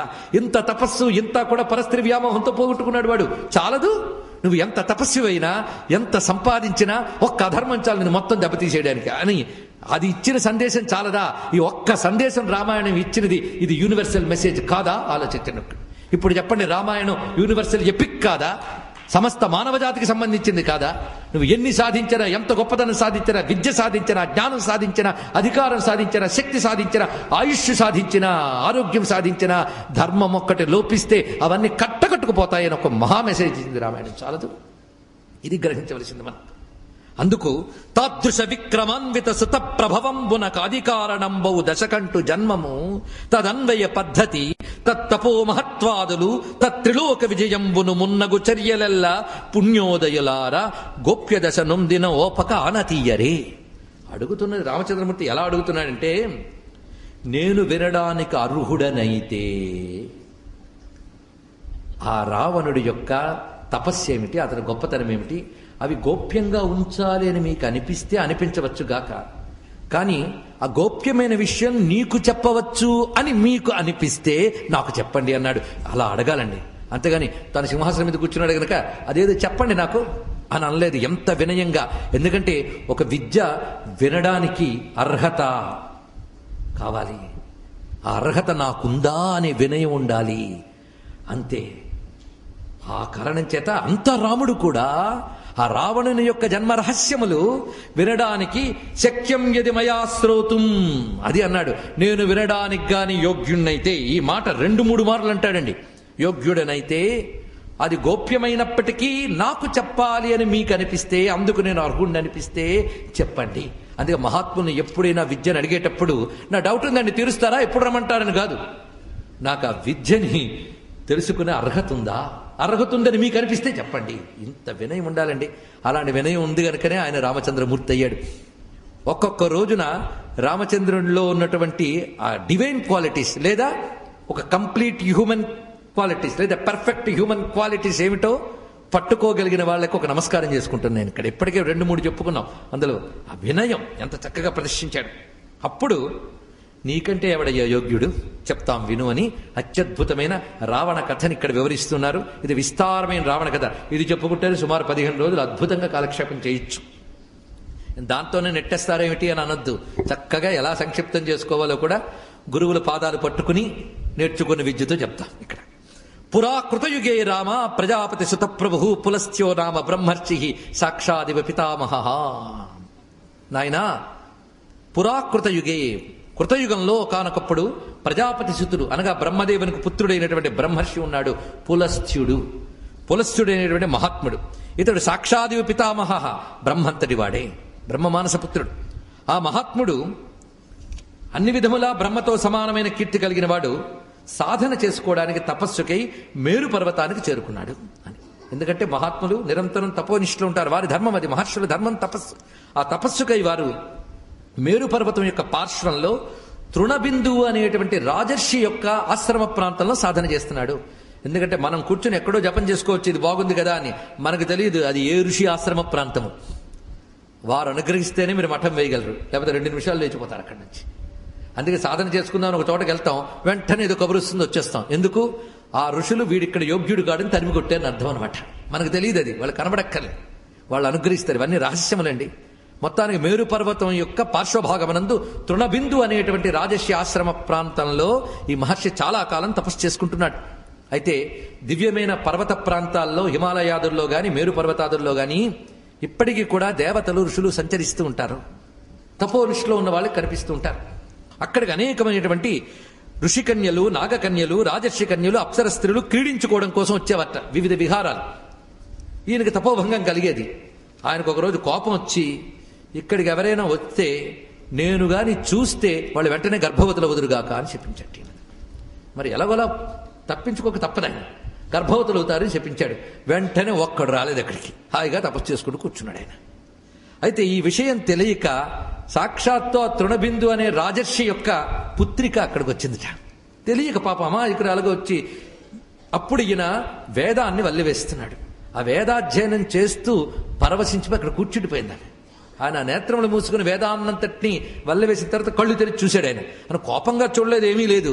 కానీ అన్న మాట ప్రభావం వల్ల వెంటనే ఆమెకి గర్భం వచ్చిందిట. ఆమె ఆశ్చర్యపోతూ ఇంటికి వెళ్ళింది. తండ్రి దగ్గరికి వెళ్ళి, నాకేదో శరీరంలో పరిణామం జరిగినది అనగానే ఆయన, ఈమె గర్భవతి అయిన లక్షణం కనబడుతోంది. వెంటనే తన తపోదృష్టితో ఎందువల్ల ఇలా జరిగిందని చూశాడు. ఇవన్నీ భౌతికంగా చూస్తేనే జరుగుతుంది అంటే మీరు నేను చూస్తే జరిగేది కాదు, ఇది మహర్షి తపస్సు. ఇది కానీ వాళ్ళ కథల్లో జరుగుతాయి, మన వైపు జరగవు ఇవి కూడా. కానీ మనకు జరగలేదు కదా అని వాళ్ళకి జరగలేదని పురాణ కథలన్నీ అప్సైడ్ అండి అని. జరిగినవన్నీ ఋషుల మధ్య, దేవతల మధ్య. అది తెలుసుకుంటే ఏది అసంగతం కాదు, పూర్తి సంగతం. అందుకు వెంటనే తృణబిందుస్తూ రాజర్షి తపసా జ్యోతిత ప్రభ ధ్యానం వివేశ తచ్చాపి అపశ్య దృషి కర్మణం. తృణబిందువు ధ్యానయోగంతో జరిగింది తెలుసుకున్నాడు. ఇది మహాత్ముని యొక్క సంకల్పం వల్ల జరిగిందని వెంటనే కూతుర్ని తీసుకుని వచ్చాడు. అక్కడికి వచ్చి నమస్కారం చేశాడు. నమస్కారం చేసి, మహాత్మా మీరు సామాన్యులు గారు, సాక్షాత్ బ్రహ్మ యొక్క పుత్రుడైన పులస్త్యులు, మీరు పులస్త్య బ్రహ్మ అంటారు మిమ్మల్ని, ఇంకేం చెప్పేది? ఆ నామమే మీరు బ్రహ్మతో సమానులని చెప్తున్నది. మొత్తానికి నేను కోరుకుంటున్నది ఏమిటి అంటే, నా కుమార్తెను మీరు చేపట్టి నన్ను ధన్యుణ్ణి చేయండి అన్నాడు. ఇక్కడ అది శపిస్తావా? నేను శపిస్తాను అనలేదు. ఇక్కడ ఎవరితో ఎలా ప్రవర్తించాలో తెలియాలి. ఆ మహాత్ముడు కోపంతో ఏమీ శపించలేదు. ఆయన ఎప్పుడో అన్నమాట ఇక్కడ భరించిందంతే. అంత యోగ్యుడైనటువంటి వాడు భర్తగా దొరకడం కంటే ఒక ఋషికి కావలసింది ఏమిటండి? తన కూతురికి యోగ్యుడైన ఋషి దొరకడం కంటే. అందుకు స్వీకరించమని చెప్పగానే ఆయన సంతోషంగా స్వీకరించాడు. ఆమె ద్వారా ఒక ఉత్తముడైనటువంటి పుత్రుడు కలిగాడు. ఆయనకు 2 పేర్లు పెట్టేట. ఒకటి, పులస్త్యుడినైన నాకు కలిగేడు గనక ఇతనికి పౌలస్త్యుడు అని పేరు పెడుతున్నాను నేను. అంతేకాదు, యస్మాత్ విశ్రుతో వేదస్త్వయేహ అధ్యయతో మమ తస్మాత్ స విశ్రవా నామ భవిష్యతి న సంశయ. నేను వేదాధ్యయనం చేస్తుంటే నువ్వు విశ్రుతముగా అంటే చాలా స్పష్టముగా విన్నావు. విశ్రావము అంటే స్పష్టముగా వినుట. నేను వేదాధ్యయనం చేస్తూ ఉండగా స్పష్టంగా విన్నావు అంటే నా వేదాధ్యయనం వల్ల ముందు నీ శరీరం పవిత్రమైపోయింది, తర్వాత నా చూపు వల్ల ఈ సంతానం కలిగింది. కనుక నీలో ప్రవేశించేది 2 తేజస్సులు. వేదమయమైన తేజస్సు ఒకటి, దృష్టిపరంగా వచ్చిన తేజస్సు ఒకటి. పౌలస్త్యుడు, పులస్త్య బ్రహ్మ తనయుడు గనక పౌలస్త్యుడు. విశ్రవుడని 2 పేర్లున్నాయి. అప్పుడు చిత్రం ఏంటంటే, ఇతరు కూడా పితృభక్తుడై తండ్రి ధర్మాన్ని అతి త్వరగా అందుకున్నట్టు. ఈయన అంటే తపస్సును అందుకున్నాడు. అద్భుతమైన తపశ్శక్తి సంపన్నుడై ఆయన తపోనిష్టలో ఉన్నాడు. అథ పుత్ర పులస్త్యస్య విశ్రవా మునిపుంగవ అచిరేణైవ కాలేన పితేవ తపసి స్థితః. తండ్రి వలే ఉన్నట్ట మొత్తం. అంటే తండ్రితో సమానమైనటువంటి తపస్సిద్ధిని పొందాడు. ఆ సమయంలో ఈ గొప్ప మునిని తెలుసుకుని భరద్వాజ మహర్షి, భరద్వాజులు ఎందరో ఉన్నారు ఇక్కడ, ఏ భరద్వాజుని వెతకక్కర్లేదు, భరద్వాజో మహాముని అన్నారు. ఆయన తన యొక్క కుమార్తెను ఈయనకి భార్యగా ఇచ్చాడు. ఎవరిని? విశ్రవసుడికి భార్యగా ఇచ్చి కన్యాదానం చేశాడు భరద్వాజ మహాముని తన కుమార్తెను. ఆమె పేరేమిటి అనేది ఇక్కడ స్పష్టంగా చెప్పకపోయినా దేవవర్ణినీం స్వసుతాం అన్నారు. ఇక్కడ దేవవర్ణిని అనేది నామముగా అనుకున్నా తప్పేమీ లేదు. అంటే దివ్యముగా వర్ణించదగినది అని భావం తీసుకోవచ్చు. అటు తర్వాత వారి ఉభయులకి తనయుడు కలిగేట. అంటే విశ్రావసుడికి దేవవర్ణినికి కలిగినటువంటి తనయుడు. అప్పుడు పితామహ తాతగారు చూశారట. ఎవరు? పులస్య బ్రహ్మ. ఆయన చూసి వెంటనే చెప్పాడు. అతడు కూడా ఉద్భవిస్తూనే బుద్ధులు ఏంటో బయటపడిపోతాయండి, ఋషులు గ్రహించగలరు. దృష్ట్వా శ్రేయస్కరీం బుద్ధిం. చూడండి ఇక్కడ ఈ మాట ఎందుకు చెప్తున్నాము. వాల్మీకి ఎంత అద్భుతంగా హితోపదేశం చేస్తాడు. దృష్ట్వా శ్రేయస్కరీం బుద్ధిం. ఇతడికి శ్రేయస్కరీ అయిన బుద్ధి ఉన్నది అన్నాడు. ఇక్కడ ఒక్కొక్కరికి ఒక్కొక్క రకమైన బుద్ధి ఉంటుంది. బుద్ధి అంటే ఆలోచన శక్తి. ఇతడికున్న బుద్ధి ఎలాంటిదంటే అందరికీ శ్రేయస్సు కలిగించాలి అనే బుద్ధి ఇతడికున్నది అన్నాడు ఇక్కడ. ఇంత అందరికీ శ్రేయస్సు కలిగించాలనే బుద్ధి ఎవడుకుందో వాడి కంట్రోల్లో ధనం ఉంటే బాగుంటుంది అనిపించిందిట. ఈ మాట మనకు వాల్మీకి ఇస్తున్న గొప్ప సందేశం ఏంటంటే, ఫైనాన్షియల్ అథారిటీ ఎవడికి ఇవ్వాలి అంటే ప్రజలకి శ్రేయస్సు కల్పించాలనే బుద్ధి ఉన్న వాడికి ఇవ్వాలి. అందుకని తాను నొక్కేద్దామనే వాడికి కాదు. అది ఇక్కడ చెప్పాడు. కనుక అధికారం ఎవడికి ఇవ్వాలంటే ప్రజాహితకాంక్ష బుద్ధితో కలిగిన వాడికి ఇవ్వాలి. ఇతడికి శ్రేయస్కరి బుద్ధి ఉన్నది గనక ధనాధ్యక్షో భవిష్యతి. ఇతడు ధనాధ్యక్షుడవుతాడు. మొత్తం ప్రపంచానికి కావలసిన ధన సంపద పంచే విభాగానికి ఇతడు అధ్యక్షుడవుతాడు. ఎవరు? విశ్రవసుని యొక్క పుత్రుడు. మరి ఈయనకి ఏదైనా పేరు పెట్టండి అన్నట్ట. కొడుకు మనవణ్ణి తాతగారి చేతిలో పెట్టి ఇంత ఆశీర్వచనం తర్వాత అన్నట్ట, మనందరం తపస్సులు చేసుకున్నాం కానీ ఈయన తపస్సు చేస్తాడు, ధనాధ్యక్షుడు అవుతాడని చెప్పగానే, అయితే నాన్నగారు మా అబ్బాయి గారికి మీరే పెట్టండి పేరు అని ఇస్తే అని ఒక్కసారి నవ్వి, యస్మాద్ విశ్రవసోపత్యం సాదృశ్యాద్ విశ్రవా ఇవ తస్మాద్ వైశ్రవణో నామ భవిష్యత్యేష విస్తృత. ఇతగాడు విశ్రవసు పుత్రుడు. నా కొడుకు పోయినందుకు నేను పౌలస్త్యుడు అన్నాను. ఇప్పుడు ఈయనకి వైశ్రవణుడు అని పేరు పెడుతున్నాం. ఇప్పుడు మీకు ఒకటి గమనించవలసింది ఏంటంటే, దేవతల కథలు వినడం కూడా ఒక ఉపాసన రహస్యం. రాజాధిరాజాయ ప్రసహ్యసాగినే నమో వయం వై శ్రవణాయ కుర్మహే చెప్తామా లేదా? రాజాధిరాజు అంటే కుబేరుడని పేరు. రాజరాజు రాజాధిరాజును కుబేరుడుకున్న పేర్లండి. డబ్బు ఎవడుకుంటుందో వాడే రాజాధిరాజు. ఏం చేస్తాం? కానీ ధనాధ్యక్షుడు గనక రాజాధిరాజు. ఆయన పేరు మనం చెప్పుకుంటున్నామంటే ఇది. అయితే మరి వైశ్రవణుడు అంటూ కుబేరుడు అన్నారేమి? మరి పౌలుస్తుడు విశ్రవసుడు కాలే? మరి ఈయన కుబేరుడు ఇంకా కాలేదు, అవుతాడు. వచ్చినప్పుడు ఆ పేరు అర్థం. ప్రస్తుతం మాత్రం ఇతరు వైశ్రవణుడు. తండ్రి పేరు గుర్తుండేలా పిల్లాడికి పెట్టుకున్నారు. బాగుంది, వైశ్రవణుడు అని పెట్టారు. ఈ మహానుభావుడు కూడా కాస్త అవయవముల కదలిక బుద్ధి పని చేయడం మొదలెట్టాక, ఆ యుగాల్లో బుద్ధి పని చేయడం అనేది అత్యంత శీఘ్రంగా జరిగేది. ఇప్పుడు ఇంద్రియములు ఎదగడానికి చాలా కష్టపడాలి. ఇంకా వాడు పూర్తిగా ఎదగకుండానే భుజాల మీద పుస్తకాల మూటలు పెట్టి తోసేస్తూ ఉన్నాం, మనం తోలుతూ ఉన్నాం. కానీ పూర్వం అత్యంత సహజంగా బుద్ధిశక్తి అత్యంత శైశవ దశలోనే వికసించేది. ఆ యుగములు వేరుది. ఇది కృతయుగం నాటి కథ. తర్వాత జరిగిన కథలకు ఎన్ని యుగాలు పట్టాయో మనకు తెలియదు. కానీ మహాత్ముల ఆయువులు మనం లెక్క వేయగలమా చెప్పండి? మరి ఇప్పటికీ ఉన్నాడు కదా ఈయన గారు, కుబేరుడు గారు. సరే, వైశ్రవణుడు మొత్తానికి ధనాధ్యక్షుడైన ఇంకా అవలేదు, అవబోతున్నాడండి. ఈయన తపస్సుకు వెళ్ళాడు. తండ్రి దగ్గర తాత దగ్గర అనుమతి తీసుకుని ఈ తపస్సు చేసినప్పుడు బ్రహ్మదేవుడు ఆయనకి ప్రత్యక్షమై, ఏం కావాలి అంటే నా తపోధర్మం వర్ధిల్లేటట్టు దీవించండి. ఎందుకంటే ఎప్పుడు భగవంతుని అడగాల్సింది నా స్వధర్మం నేను చక్కగా చేసేటట్టు దీవించండి, ఇంకోటి అడగక్కర్లేదని. అది అడిగితే ముచ్చటపడి ఇంకేమైనా వాళ్ళు ఇస్తారట. అప్పుడు అన్నట్ట బ్రహ్మదేవుడు, నిన్ను ధనాధ్యక్షుని చేస్తున్నాను అన్నాడు. అంతేగాని పౌలిస్తుడు నువ్వు ధనాధ్యక్షుడు అవుగాక అనలే, ధనాధ్యక్షుడు అవుతాడు అన్నాడు పులస్త్య బ్రహ్మ. భవిష్యత్తు చెప్పాడు ఆయన, వరం ఇచ్చాడు బ్రహ్మదేవుడు, నువ్వు అవుతావు. పైగా నువ్వు కోరుకున్నది ధర్మం కోసం కోరుకున్నావు కనుక మిగిలినవన్నీ ఇస్తాను. ఈ పాయింట్లు గుర్తుపెట్టి కూడా తర్వాత కథకు కూడా పనికొస్తాయి. నీకు ఇవ్వబోతున్నది ఏమిటి అంటే, ఉత్తర దిశకు అధిపతిని చేస్తున్నాను. యక్షరాక్షసాదులకు కూడా నిన్ను అధిపతిని చేస్తున్నాను నేను. ఏతచ్చ పుష్పకన్నామ విమానం సూర్య సన్నిభం. అంతేకాదు, సూర్య సమానమైన పుష్పకం అనే విమానం నా దగ్గరుంది అంటున్నాడు బ్రహ్మదేవుడు. ఇది నాకు ఒకప్పుడు విశ్వకర్మ ప్రత్యేకమైనటువంటి తన మేధాశక్తితో తయారు చేసి ఇచ్చాడు. బ్రహ్మగారికి ఒక కానుగ్గా సమర్పణ చేసుకున్నాడు భక్తితో. అది ఇంతకాలం నా దగ్గరుంది. నీ శ్రద్ధకి, నీ భక్తికి, నీ ధర్మనిష్టకి నేను సంతోషించి దీన్ని నీకు ఇస్తున్నాను. ఎందుకంటే ఎవడికి శ్రేయస్కరి బుద్ధి ఉంటుందో వాడికి మంచి వస్తువులు 4 ఇస్తే 10 మందికి ఉపకరిస్తుంది. అందుకు నీకు ఇస్తున్నాను నేను. స్వస్తితేషు గమిష్యామహ, నీకు స్వస్తిగాక. నేను నాతో పాటు వచ్చిన దేవతలు అందరం కూడా వెళుతున్నా. అంటే బ్రహ్మదేవుడు దేవతా సమేతంగా వచ్చి దీవించి వెళ్ళాడు. వెంటనే నేను చేసింది ఏమిటంటే, తిన్నగా మళ్ళీ తండ్రి దగ్గరికి తాత దగ్గరికి వెళ్ళి నమస్కారం చేశాడు ఈ వైశ్రవణుడు. చేసి నాకు ఈ విధంగా తపస్సు పండింది, బ్రహ్మగారు ఆశీర్వచనం ఇచ్చారు కనుకని ఇక్కడ నుంచి నేను అరణ్యాల్లో కూర్చుని తపస్సు చేసుకోవడం అనే ధర్మం కాదు నాది. ధనాధ్యక్ష పదవి వచ్చింది, యక్షరాక్షసాదును పాలించుకోవాలి నేను. ఆ కారణం చేత నాకు ఏదైనా ఒక మంచి రాజధాని నగరం కావాలి, మంచి ప్రాంతం కావాలి అని అడిగితే, అప్పుడు విశ్రవసుడు ఒక్కసారి ధ్యానం చేసి దేవసంకల్పాన్ని మనస్సులోకి తెచ్చుకుని, దక్షిణస్య ఉదధేస్తీరే త్రికూటో నామ పర్వత. దక్షిణ సముద్ర తీరంలో అద్భుతమైన త్రికూట పర్వతం ఉన్నది. ఆ త్రికూట పర్వతంపై ఇంద్రుని నగరం లాంటి ఒక విశాలమైన నగరం ఉన్నది. ఆ నగరంకి వెళ్ళు, అక్కడ నువ్వు ఉండు. అది నిర్మించింది విశ్వకర్మ. ఆ విశ్వకర్మ నిర్మించిన నగరంలో కొంతకాలం క్రితం వరకు రాక్షసులు ఉండేవారు. వాళ్ళందరూ విష్ణువు చేత భయపడి రసాతలంలోకి వెళ్ళిపోయారు. ఇప్పుడు ఖాళీగా ఉంది అదంతా నగరం కూడా. అక్కడికి వెళ్ళు. ఆ నగరం పేరు లంకా నగరం. అంటే ఎప్పుడు నిర్మించబడిందో ఆలోచించండి. ఆశ్చర్యంగా తిప్పుతోంది ఉత్తర రామాయణం మనకి. లంకా నగరం పుట్టుపూర్వతలు కూడా చెప్తున్నాడు. లంకా నగరం సాక్షాత్ విశ్వకర్మ నిర్మాణం చేశాడు. దేవశిల్పి విశ్వకర్మ. దేని మీద? త్రికూటాద్రి మీద. ఆ త్రికూటాద్రి ఎక్కడుంది? దక్షిణ సముద్ర తీరంలో. అక్కడ నిర్మాణం చేశాడు. అది ఒకప్పుడు రాక్షసుల నగరం, ప్రస్తుతం ఖాళీగా ఉన్నది. నువ్వు వెళ్ళి దాన్ని ఆక్రమించి మొత్తంగా ఖాళీగా ఉన్నదాన్ని బాగు చేయి. ఎందుకంటే అద్భుతమైనటువంటిది, వాసన లేకపోవడం పాడుపడిపోయింది. పాడుపడిపోయిన దాన్ని బాగు చేయాలి. అందుకని అందరూ బాగు ఉంటున్న దాన్ని వెళ్ళి పాడు చేసి ఆక్రమించడం కాదు.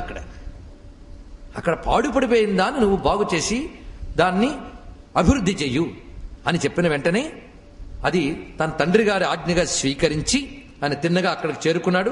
ఆయన చేరుకుంటున్న వెంటనే నైరుతానాం సహస్రయిస్తూ, నైరుతులు అంటే యక్షరాక్షసులు, వీరందరూ అక్కడికి చేరుకున్నారు. కుబేరుని పాలనలో ఆనందంగా ఉన్నారు అని చెప్పగానే రాముడు వెంటనే సందేహం అడిగాడు. ఏంటంటే, మనకు తెలిసి రావణుడు, ఆయనకు పూర్వం ఉన్న రాక్షసులు విన్నాం. మీరు చెప్తున్న దాన్ని బట్టి ఇదివరకే యక్షరాక్షస శబ్దములు వినబడుతున్నాయి. అసలు ఈ కథ ఏమిటో నాకు కొంచెం వివరిస్తారా అని రామచంద్రమూర్తి అడుగుతున్నాడు. అయితే ఈ కథ చెప్తున్నదంతా మహర్షుల్లో ముందు కూర్చొని అగస్త్యులు వారు. ఆ మహానుభావుడు, అది మర్చిపోవద్దు, అగస్త్యులు చెప్తున్నాడు. ఆయన చెప్తూ ఉంటే రాముడికి చాలా ఇష్టం. అగస్త్యుడు అంటే రాముడికి ఉన్న ప్రీతి సామాన్యం కాదు. అందుకే అందరు మహర్షులు ఒక ఎత్తు, అగస్త్యుడు ఒకడు ఒక ఎత్తు అని మాట అన్నది. అరణ్యకాండలో అనేక మంది మహర్షులు రామచంద్రమూర్తికి తారసపడతారు.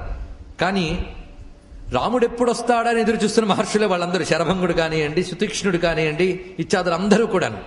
కానీ రాముడు ఆ మహర్షి ఎక్కడున్నాడు, ఎప్పుడు చూస్తానని ప్రశ్నిస్తూ వెతికింది మాత్రం అగస్త్యుని మాత్రమే.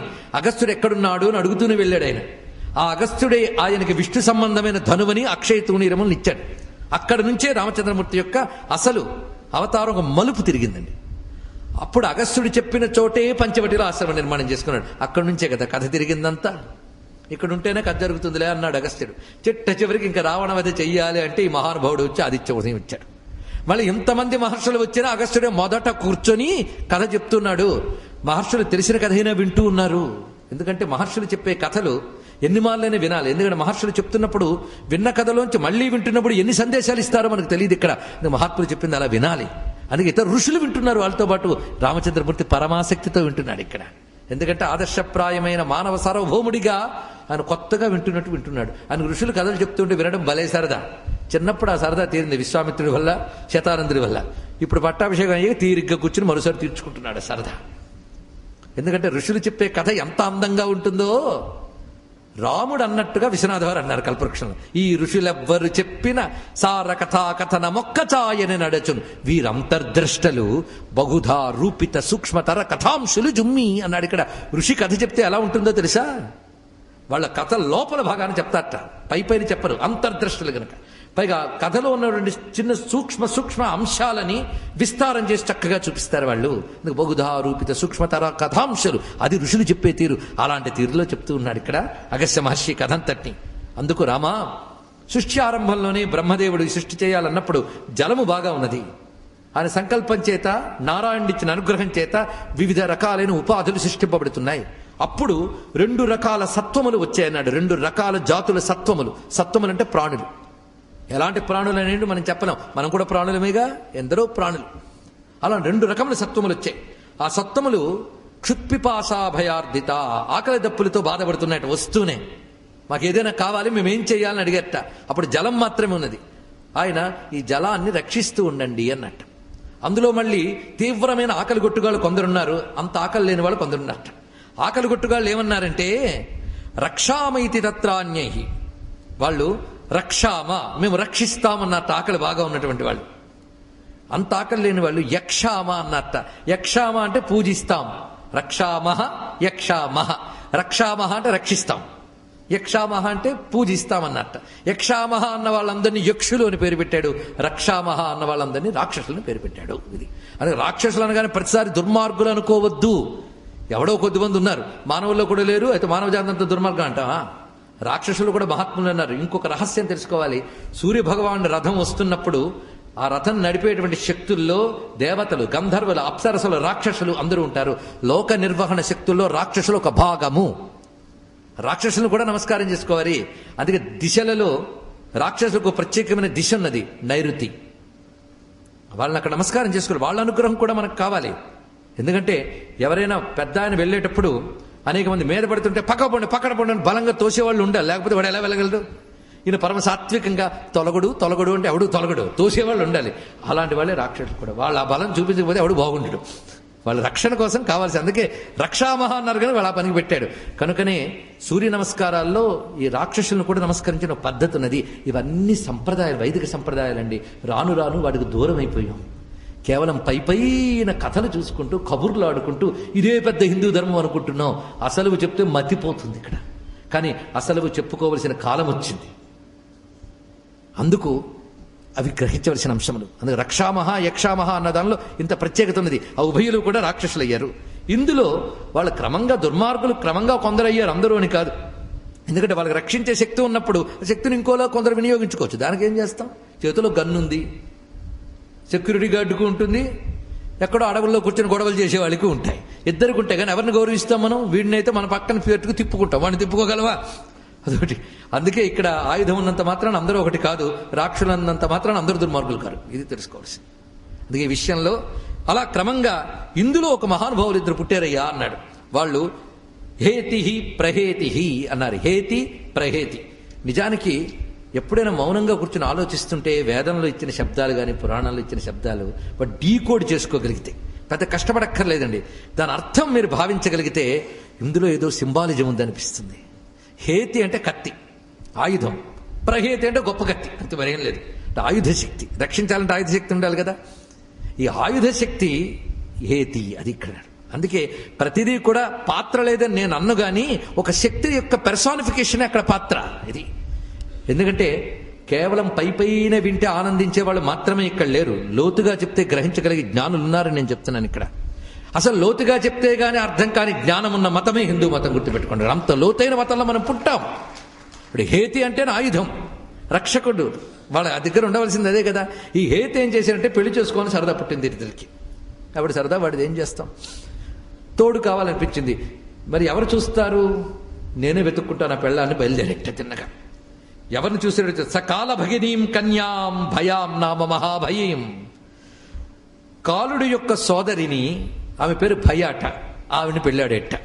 ఎవరైనా భయం కోపం అని పేర్లు పెట్టుకుంటారండి?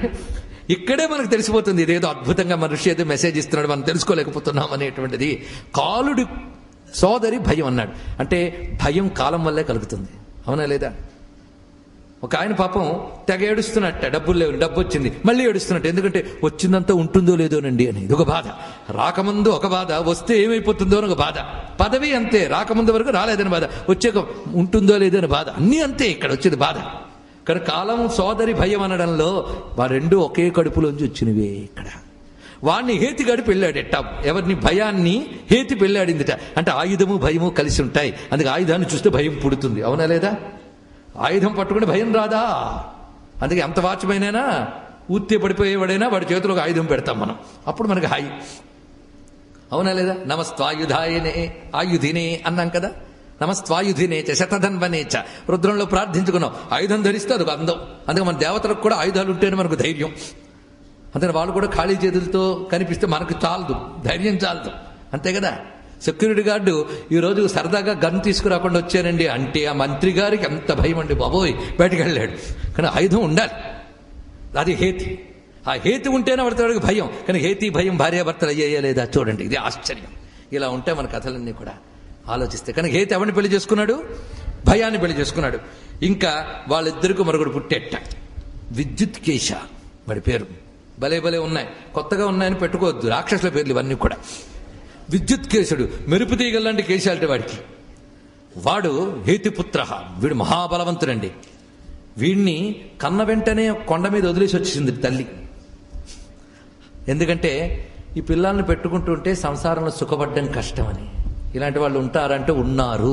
ఈ మధ్య చరిత్రలో చూస్తే నేను నవమాసాలు మోయడం ఏంటి, అద్దెకి తల్లులు దొరుకుతారని అక్కడ అద్దెకి తమ గర్భంలోంచి అండాన్ని అక్కడ పెట్టించేటంత సైన్స్, రాక్షసపు సైన్స్ డెవలప్ అయిపోయింది మనకి. కనుక ఇలాంటి రాక్షసులు అందరూ ఉన్నారు ఒకప్పుడు. వాళ్ళకేమైందో వీళ్ళకే అదవుతుంది. అది కథల్లో చెప్తున్న అర్థం గ్రహించండి. మొత్తానికి ఇవాళ వదిలేసిందిటండి. వాడు అక్కడ ఏడవడం మొదలెడితే పరమేశ్వరుడు ఏడుస్తున్న వాడిని చూసి జాలిపడి వాడికి శక్తినిచ్చాడు ఇక్కడ. అదేదో వాడు అదృష్టం అది. అలాగే ఇంకా ఇక్కడ ఆ విద్యుత్కేశుడు అనేటటువంటి వాడు సాలంకటంకట అని ఆమెను పెళ్ళాడాడు. తర్వాత వచ్చిందంటే విద్యుత్కేశుడు, ఇక్కడ మనం విద్యుత్కేశుడు పుట్టాడన్నాం కదా, ఆవిడ సాలంకటంకట అనే ఆమెను పెళ్ళాడాడు. వాడికి పుట్టినవాడు సుకేశుడు. సుకేశుడు అనేటువంటి వాడు. ఈ సుకేశుడు వీడు ముఖ్యం. ఇప్పుడు మనకి ప్రధానం సుకేశుడు వచ్చాడు ఇక్కడ. వీడికి శివవరప్రసాదం వల్ల అత్యధికమైన బలం వచ్చింది సుకేశుడికి.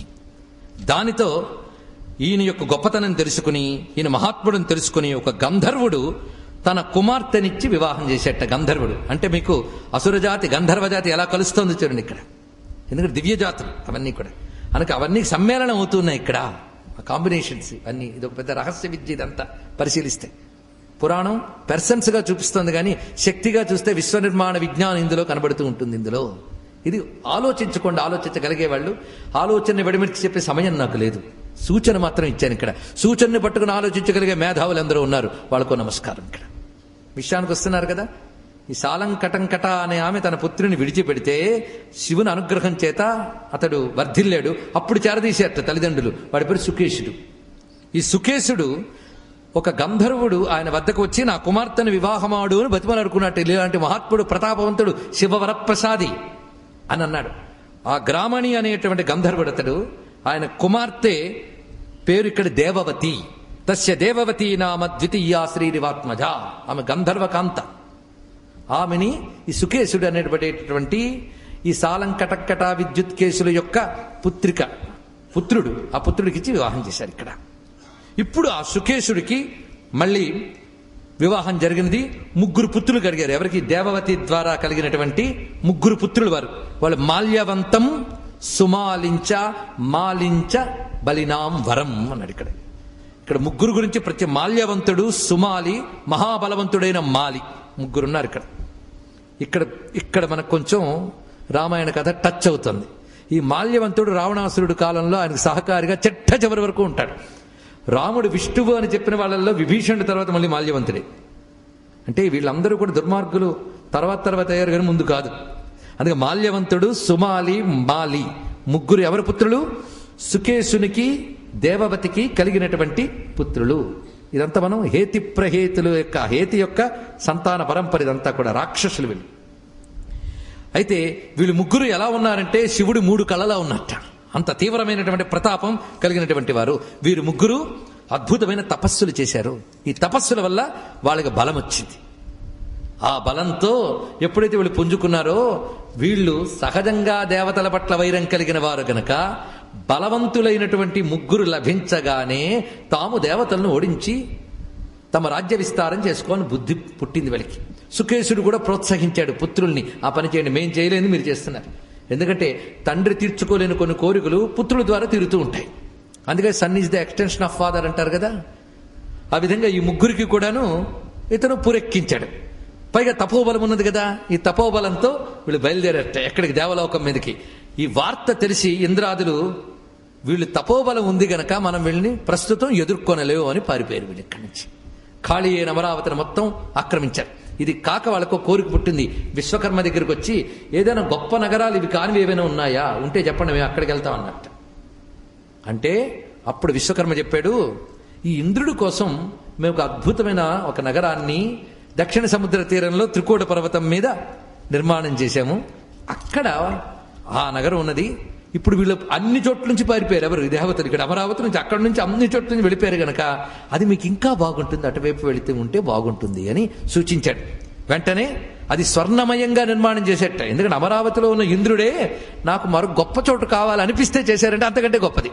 విశ్వకర్మ ఇంద్రుడి కోసం నిర్మాణం చేసిన ప్రత్యేకమైన స్వర్ణమయీం లంక అన్న స్వర్ణమయ్య అయినటువంటి లంక అక్కడున్నది. అక్కడికి వెళ్ళా. అది ఎంత విస్తీర్ణంలో ఉందో, ఎంత అందంగా ఉందో పెద్ద శ్లోకాలు ఇక్కడ ఉన్నాయి, కానీ చెప్పట్లేదు. ఎలా ఉంటే మనకేం ఇప్పుడు వెళ్ళేదా చూసేదా, మొత్తానికి గొప్పగా ఉండేది అప్పుడు. కనుక తిన్నగా అక్కడికి వెళ్ళండి అని చెప్పాడు. వీళ్ళు వెళ్ళారట. అక్కడికి వెళ్ళి మొత్తం ఆక్రమించుకున్నారు. అక్కడున్న దేవతలు ఎప్పుడో పారిపోయారు వీళ్ళు దాడికి. వీరు అక్కడి నుంచి పాలన చేయడం మొదలుపెట్టారు. అప్పుడు ఒక గంధర్వకాంత వీళ్ళ 3 గురించి విన్నది. దేవతను హడలెత్తించి స్వర్ణమయమైన లంకని పాలన చేస్తూ ఉన్నటువంటి రాక్షసులు ఎవరైతే ఉన్నారో వీళ్ళు చాలా ముఖ్యమైన వాళ్ళు. పైగా వాళ్ళ తల్లివైపు మన జాతే. ఎవరు? గంధర్వులు. అందుకే నర్మదా నామ గంధర్వి, నర్మదా అనబడేటువంటి గంధర్వి తనకున్న 3 కుమార్తెలను వీరి ముగ్గురికి ఇచ్చి వివాహం చేయించింది. మాల్యవంతుడు, సుమాలికి, మాలికి. కొంచెం కన్ఫ్యూజన్ వస్తున్నట్టుండేది, ఎవడ కొడుకు ఎవడెవడు, ఏం కన్ఫ్యూజ్ అవ్వద్దు, వింటూ ఉండండి చాలు. ఇక్కడ అసలు వాడి దగ్గరికి తేవడం కోసం ఇదంతా వాడి వంశం అంతా చూపిస్తున్నారు. ఇక్కడ వీళ్ళు ముగ్గురు చాలా ప్రధానమండి. ఎందుకంటే వీళ్ళకి కలిగిన సంతానం రావణుడికి పెద్ద అండదండగా చిట్ట చివరి వరకు ఉన్నారు. అందుకు వీళ్ళు చాలా ముఖ్యం మనకి. ఇక్కడ నుంచి వీళ్ళు ముగ్గురు భార్యల పేర్లు అన్నీ కూడా ఇక్కడ వివరించారు. మాల్యవంతుడు భార్య పేరు సుందరి. వారికి పుట్టినటువంటి రాక్షసుల పేర్లు నేను చదువుతాను. అయ్యో ఏవి గుర్తులేవండి, నేను ఏం బాధపడదు. కొంతకు అదొక బాధ, అంత చెప్పారు కానీ గుర్తులేదండి. గుర్తుపెట్టుకో అక్కర్లే, వింటే చాలు. గుర్తుపెట్టుకోవాల్సింది ఏంటో తెలుసా? రాముడు ఇందాక ఎలా ప్రవర్తించాడు అవి. అదే రాక్షసుల పేర్లు గుర్తుపెట్టుకోలేదే, రాక్షసులు ఏం చేశారో తెలియలేదే, బాధ లేదు, వినండి చాలు. వాళ్ళు ఎన్ని చేసినా దేనికి మనకు కావలసింది ఏదో ఎలాగో గుర్తు పెట్టుకునేలా చెప్పడం జరుగుతుంది. వినవలసింది వినండి. గుర్తుపెట్టుకున్నారా? మెమరీ పవర్కు నమస్కారం, అది మంచిదే. సరే, ఇప్పుడు మాల్యవంతునికి సుందరి అనేటువంటి ఆమె యందు కలిగిన వాళ్ళు వజ్రముష్టి, విరూపాక్షుడు. మీకు వీళ్ళందరూ రామాయణంలో యుద్ధకాండలో వస్తారు. విరూపాక్షుడు, దుర్ముఖుడు, సుప్తఘ్నుడు, యజ్ఞకోపుడు, మత్తోన్మత్తులు వీరు. దీన్ని బట్టి మనం చూస్తూ ఉంటే వాళ్ళ పేర్లలోనే వాళ్ళ పనులున్నాయి. యజ్ఞకోపులు, ఎవడు యజ్ఞం చేసే వీళ్ళ కోపం. ఇంకోటి మత్తోన్మత్తులు, మత్తత, ఉన్మత్తత, సూపర్ లెవెల్ డిగ్రీస్ పెరిగిపోయి అక్కడ ఉన్మత్తత. అలాంటి వాళ్ళు. దుర్ముఖుడు, సుప్తఘ్నుడు అంటే పడుకున్న వాడిని చంపేవాడు. ఇలాంటి పేర్లు వాళ్ళకి. వాళ్ళతో పాటు కుమార్తె కూడా ఉంది, చెల్లెలు అనల అనేటువంటి ఆమె. ఇక సుమాలికి కేతుమతి అనేటువంటి భార్య యందు కలిగిన సంతానాన్ని ఇక్కడ చూపిస్తున్నారు. వాళ్ళు ప్రహస్తుడు, ఈ సుమాలి పుత్రుడు, అకంపనుడు, వికటుడు, కాళికాముఖుడు, ధూమ్రాక్షుడు, దండుడు, సుపార్శ్వుడు, సంహ్రాది, ప్రఘసుడు, భాసకర్ణుడు. ఈ ప్రఘస భాసకర్ణ కూడా హనుమంతుడు కొడతాడు సుందరకాండలో వాళ్ళు. ప్రఘసుడు, భాసకర్ణుడు. పుష్పోత్కట, వీళ్ళు పుత్రులైతే కుమార్తెలు పుష్పోత్కట, కైకసి. ఈ పేరు గుర్తుపెట్టుకోండి, చాలా అవసరం. సుమాలి యొక్క కుమార్తెల్లో కైకసి, కుంభీనసి, వీళ్ళు కుమార్తెలు 3 ఉన్నారు. ఇక మాలికి కలిగినటువంటి సంతానం ప్రధానంగా 4 పుత్రులున్నారు. వీళ్ళు మాత్రం చాలా ఉత్తములండి. వాళ్ళు అనలుడు, అనిలుడు, హరుడు, సంపాతి. వీళ్ళు 4 ఎంత ఉత్తములంటే విభీషణుడికి మంత్రులు వీళ్ళు. ఇక్కడ అంటే వీళ్ళందరూ మన రామకథలో ఉన్నారు. అక్కడ విభీషణుడికి మంత్రులు అంటే విభీషణుడు ధర్మనిష్ఠుడు కదా, వాళ్ళకి తగ్గట్టుకున్నారు. ఇంకా రావణుడు రాలేదు, వీళ్ళందరూ రెడీ అయిపోయారు. ఈ విధంగా ఉంటే అప్పుడు ఈ ముగ్గురికి దేవతల్ని ఇంతగా చేస్తూ ఉన్నారు గనక ఆ దేవతలందరూ వెళ్ళి విష్ణువుతో మొరబెట్టుకున్నట్ట. ఏమని? మమ్మల్ని రక్షించవయ్యా అని. అంతకుముందు బ్రహ్మదేవుడి దగ్గరికి వెళ్తే శివుడి దగ్గరికి పంపాడు. శివుడు కొంచెం ఆలోచిస్తా అన్నట్ట.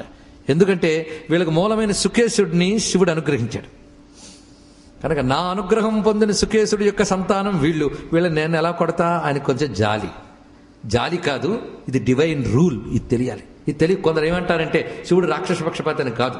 ఎవడైనా సరే వరమిచ్చిన రూపంతో శిక్షించడు. ఇది దేవతల రూల్ అది.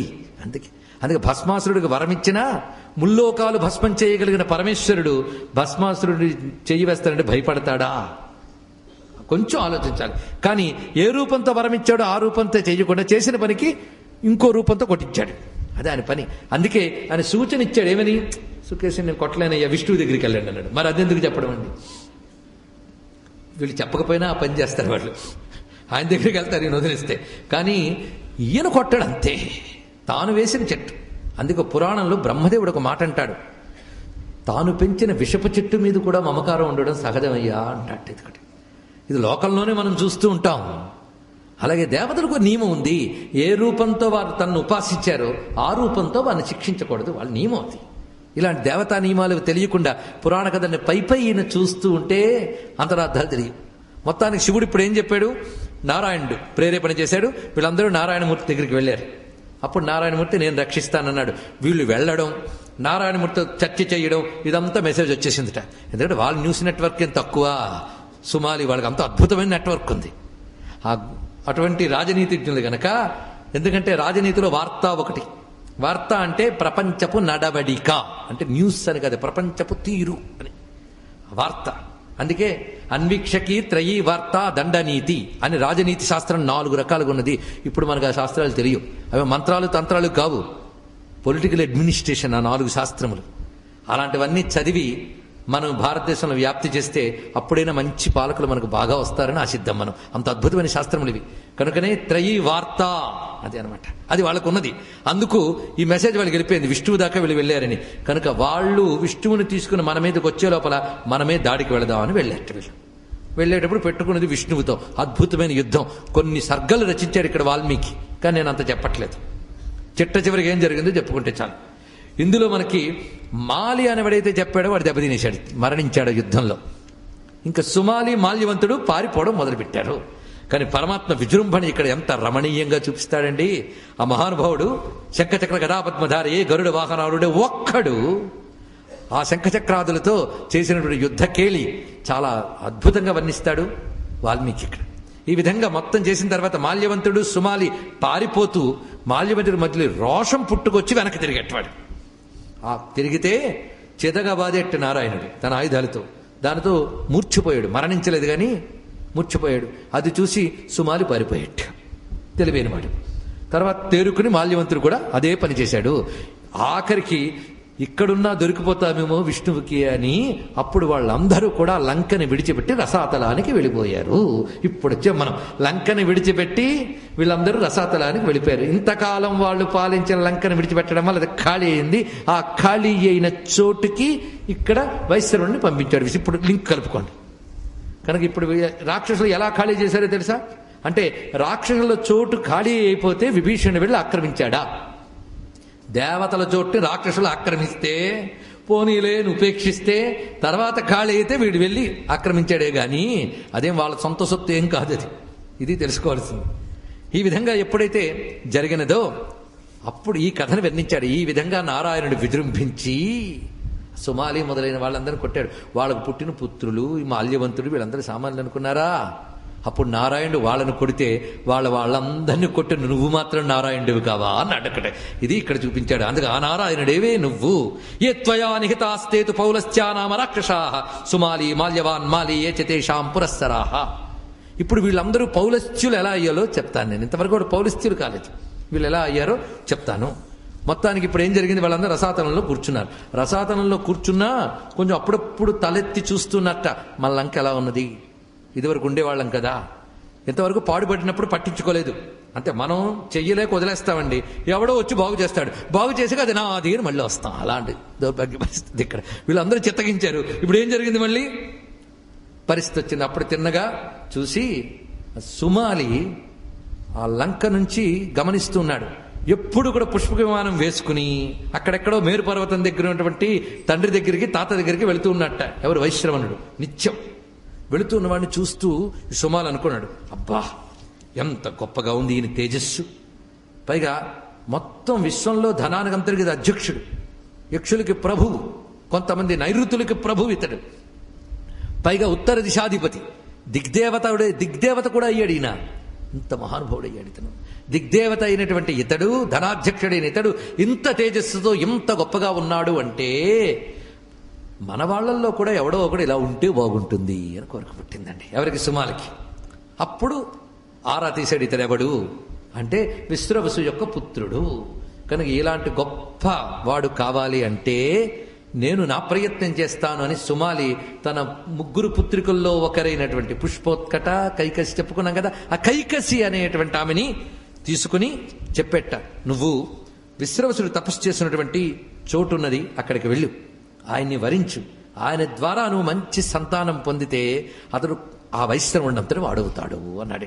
ఇది కొంచెం అద్భుతమైన విషయాలండి. ఇవన్నీ కూడా ఆలోచిస్తే జెనెటిక్స్ మీద, జన్యుశాస్త్రం మీద మన పురాణాలు ఇచ్చిన అంశములు కానీ పరిశీలిస్తే ఎన్ని అద్భుతాలు సాధించవచ్చు. కానీ మన పురాణాలను, పుక్కిటి పురాణాలను పక్కన వదిలేయడం వల్ల, కేవలం కాలక్షేప దృష్టితో చూడడం వల్ల, దాన్ని మోడర్న్ సైన్స్లోకి ఎలా అప్లై చేసుకోవాలో తెలియకపోవడం వల్ల సైన్స్ను డెవలప్ చేయలేకపోతున్నాం. ఇంకా ఈ మాట నేను అన్నాన్ని అన్యదా భావించవద్దు. ప్రయత్నిస్తే సూత్రాలు దొరుకుతాయి. అయితే వాటిని ఎలా చూడాలంటే కథని కథగా చూడకూడదు, కోణాలతో చూడాలి. ఇక్కడ చూడండి ఏం చెప్తున్నాడు. బయలుదేరింది కదా, కైకసి తిన్నగా వెళ్ళి అక్కడ నిలబడిందిట. చూస్తున్నాడు విశ్రావసుడు ఎక్కడ, ఆ తర్వాత వీళ్ళెక్కడ, కుబేరుడు ఎక్కడ. చాలా జనరేషన్ గడిచిపోయింది. ఇక్కడికి జనరేషన్ గడిచిందంటే కాలం గడిచింది చాలా. కానీ వాళ్ళ యవ్వనాల్లో మార్పులు ఉండవు. గొప్ప శరీరంతో కూడి ఉంటారు, యోగ శరీరాలు కదా. ఆ విశ్రావసుడు ముందు నిలబడిందిట. అప్పుడు ఈ మహానుభావుడు యజ్ఞం చేస్తూ ఉన్నాడు. ఆ యజ్ఞం చేస్తూ వచ్చిన ఆమెను చూసి ఎవరు నువ్వు అని అడిగేట. అప్పుడు ఆమె తల వంచుకుని నన్ను కైకసి అంటారు, నా తండ్రి సుమాలి ఆజ్ఞ మేరకు ఇక్కడ వచ్చాను, ఎందుకు వచ్చాననేది తపస్సు లేని మీకు తెలుసు కదా అన్నది. అంత రాక్షసు కూడా సిగ్గు ఎక్కువ, బయట పెట్టలేదు. అంత చక్కగా ప్రకటించిందండి. ఆయనే తపశ్శక్తితో తెచ్చుకున్నాడు. ఓహో సుతాభిలాషో, ఈమె వచ్చినది ఇక్కడ కాముక దృష్టిగా సుతాభిలాష, పుత్రుడు కావాలనే కోరికొచ్చింది. సమయం ఏమిటి? అది ఎప్పుడైనా ఒకటి అడిగేటప్పుడు అది ఏ మేరకు ఫలిస్తుంది అనేది అడిగిన సమయం బట్టి నిర్ణయించవచ్చు. అలాంటి అద్భుతమైన జ్యోతిష్ శాస్త్రం కలిగిన దేశం భారతదేశం, గుర్తుపెట్టుకోండి. అందుకని జాతక చక్రాలు వెతకక్కర్లే, నువ్వు అడిగిన ప్రశ్న ముహూర్తం బట్టి చెప్పచ్చు. అలా చెప్పేవాళ్ళు ఇప్పటికీ భారతదేశంలో ఉన్నారు. వాళ్ళు చెప్పినవి ఇంకా నిజంగా కనిపిస్తున్నాయి. అయినా జ్యోతిషం శాస్త్రం అవునా కాదా అనే పనికి మాలిన చర్చ జరుగుతూనే ఉంది. అయితే ఇక్కడ చెప్పినట్టు అద్భుతమైన శాస్త్రాలు స్వార్థపరుల చేతుల్లో పడి వాటి విలువ కోల్పోతున్నాయి. అందుకే జ్యోతిష వాస్తు ఇత్యాది శాస్త్రములన్నీ కూడాను కేవలం స్వార్థపరుల చేతుల్లో పడి దెబ్బతింటున్నాయి. అవి శాస్త్రం దోషం కాదు. స్వార్థపరులు కుప్పలు తెప్పలుగా 100కి 99 మంది ఉండవచ్చు కాక, కానీ ఒక్కడైనా గొప్ప శాస్త్రవేత్త ఉంటాడు భారతదేశంలో. ఎప్పుడు కొదవ ఉండదు. ఉన్నారు కూడా, ఇప్పటికీ ఉన్నారు. అలాగా ఈ ముహూర్త సమయం చూసేట్టు నువ్వు అడిగిన ముహూర్తం, నువ్వు పలానా కోరిక మీదకి వచ్చావు, ఆ కోరిక ఎలా నెరవేరుతుంది అంటే చెప్తున్నాడు. అందుకే ప్రతిదీ మనం అనుకుంటాం, ఒక వస్తువు పుట్టాలంటే కొన్ని వస్తువులు కలయిక జరగాలి, లేదా వాటి మార్పు అని. కనుకనే మనం చూసేది ఎప్పుడు కూడా ఒక ప్రాంతము వస్తువు, ఆ ప్రాంతంలో ఆ వస్తువు ఎలా వస్తుంది అనేది మనం మాట్లాడే మాటలన్నీ. ప్రాంతాన్ని దేశం అంటాం, వస్తువు. కనుక మన దేశము వస్తువే చూస్తూ ఉన్నాం. కానీ ఈ రెండిటి మధ్య కలయికలో ఒక ఫ్యాక్టర్ ఉంది, అది ఎవరు పట్టించుకోవట్లేదు. అది పట్టించుకుంటే కానీ అసలైన సైన్స్ డెవలప్ కాదు. ఇలా అన్నం తింటే అలా పుట్టరు, అన్నం సత్వంగా మారి పుట్టే వాళ్ళందరూ లోక కంటకులు అవుతారు. ఇది తెలుసుకోండి. అంతేగాని ఇవాళ ఇలా తిన్న తర్వాత ఏం కాలేదని డాక్టర్లను అడగండి. ఇలా మందిస్తే అలా చచ్చిపోయే మందులున్నాయా? నెమ్మదిగా చంపే మందుల్లో నిన్ను చంపకపోయినా నీ తర్వాత పుట్టే సంతానాన్ని వికలాంగుల్ని చేయగలిగే మందులు లేవా? ఇంత సైన్స్ డెవలప్ అయినా ఇంకా ఈ మూర్ఖులు ఇలాగే తయారయ్యో, మేము జనులకు విజ్ఞానం పంచుతామని వేదికలు ఏర్పాటు చేసుకుని ధర్మాన్ని అవమానం చేస్తూ ఉంటారా? కాలక్షేపం కోసం ఎదురు చూస్తున్నటువంటి ఛానల్స్ వారందరూ వారి చర్చలు పెడుతూ ఉంటారా? ఏమిటండి అది చూస్తూ భరించాలా? హిందువు తన ధర్మాన్ని ఎవడు పెడితే వాడు అవమానిస్తూ చర్చా వేదికలు పెడుతూ ఉంటే వీడు భరించాలా అండి? ఎంత దౌర్భాగ్య స్థితిలో మనం ఉన్నాం. అర్థం కాకపోతే తెలిసిన వాళ్ళ దగ్గర వచ్చి మాట్లాడాలి. కానీ పరంపరాగతంగా వస్తున్న శాస్త్రాల గురించి నోటుకొచ్చినట్టు చర్చ చేస్తారా? కాలం అనే ఫ్యాక్టర్ ఇక్కడుంది. కనుకనే ఇక్కడ మహానుభావుడు దారుణాయాంతు వేళాయాం యస్మాత్వం మాముపస్థిత, దారుణమైన వేళలో వచ్చావు, తప్పదు, నీకు ఈ కోరిక పుట్టింది, ఇక్కడ వచ్చావు గనక దీని ఫలితం దారుణాన్ దారుణాకారాన్ దారుణాభిజన ప్రియాన్.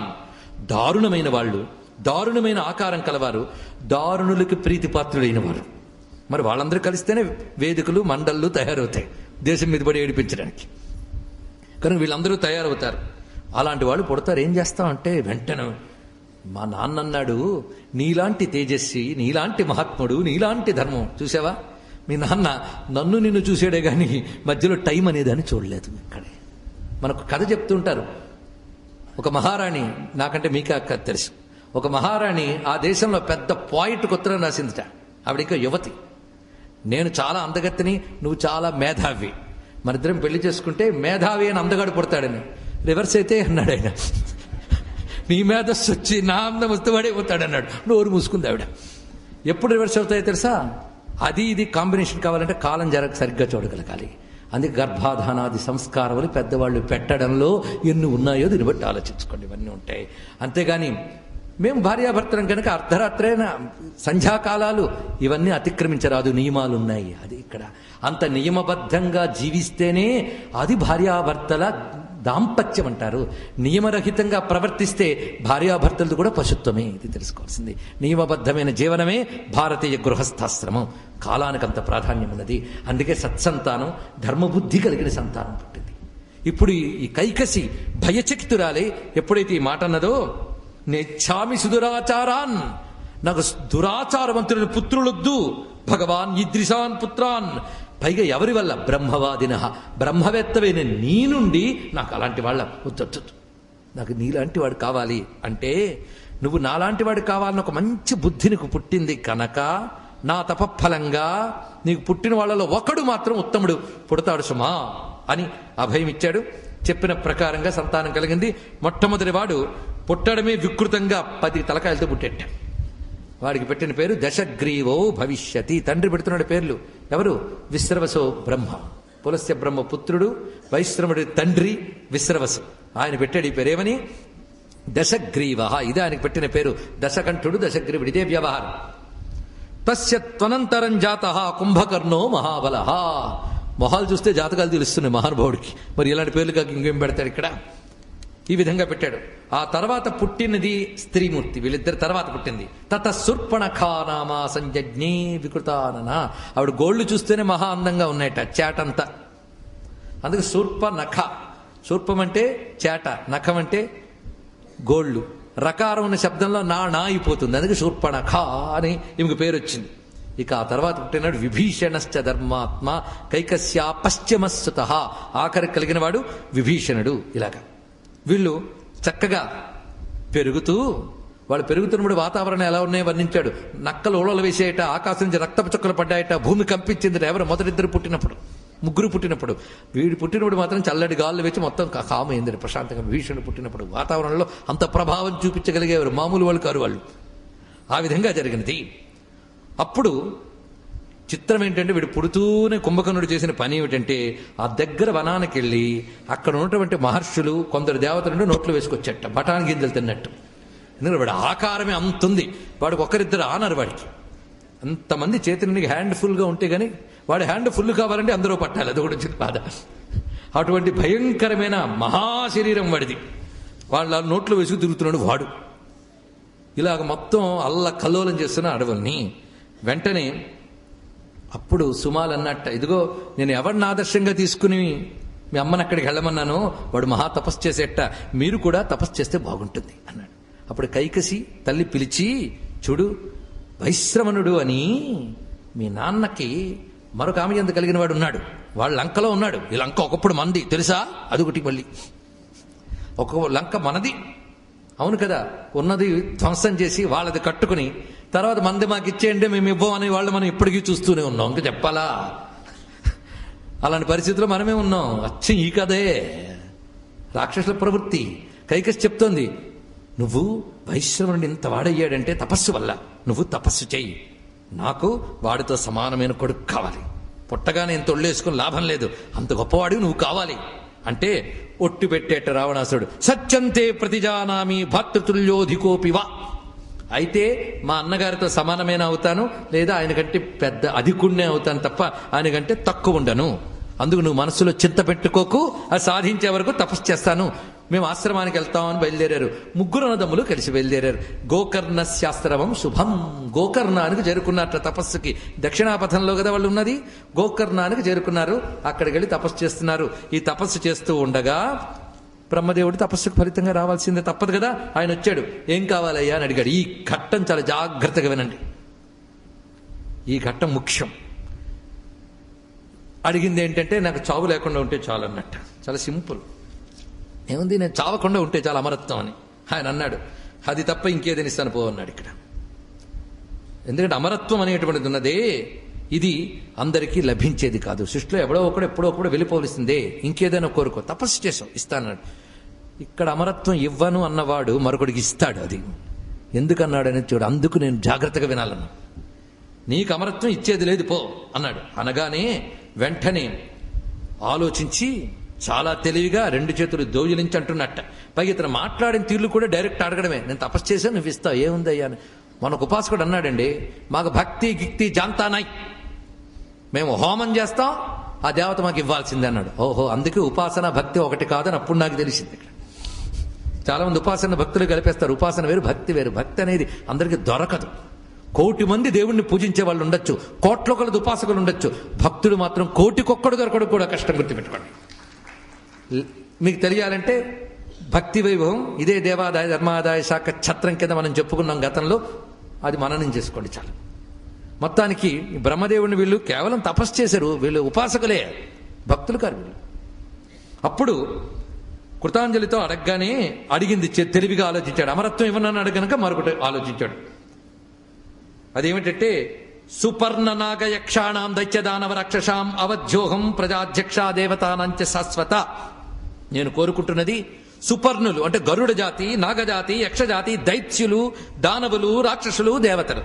ఎప్పుడైనా ఎవడైనా పైకి వెళ్ళాలి అన్నప్పుడు తనతో సమానమైన వాళ్ళని చూస్తాడు, తనకుంట పైన వాళ్ళని చూస్తాడు. ఇది ఒక సైకలాజికల్ పాయింట్స్ చూడండి, మన బతుకులు బాగుడిపోతాయి. ఇంకా తనతో సమానమైన వాళ్ళని చూస్తాడు, తనకంటే పై వాళ్ళని చూస్తాడు, తనకంటే కింద వాళ్ళని చూడడం. ఎందుకంటే చిన్న చూపు.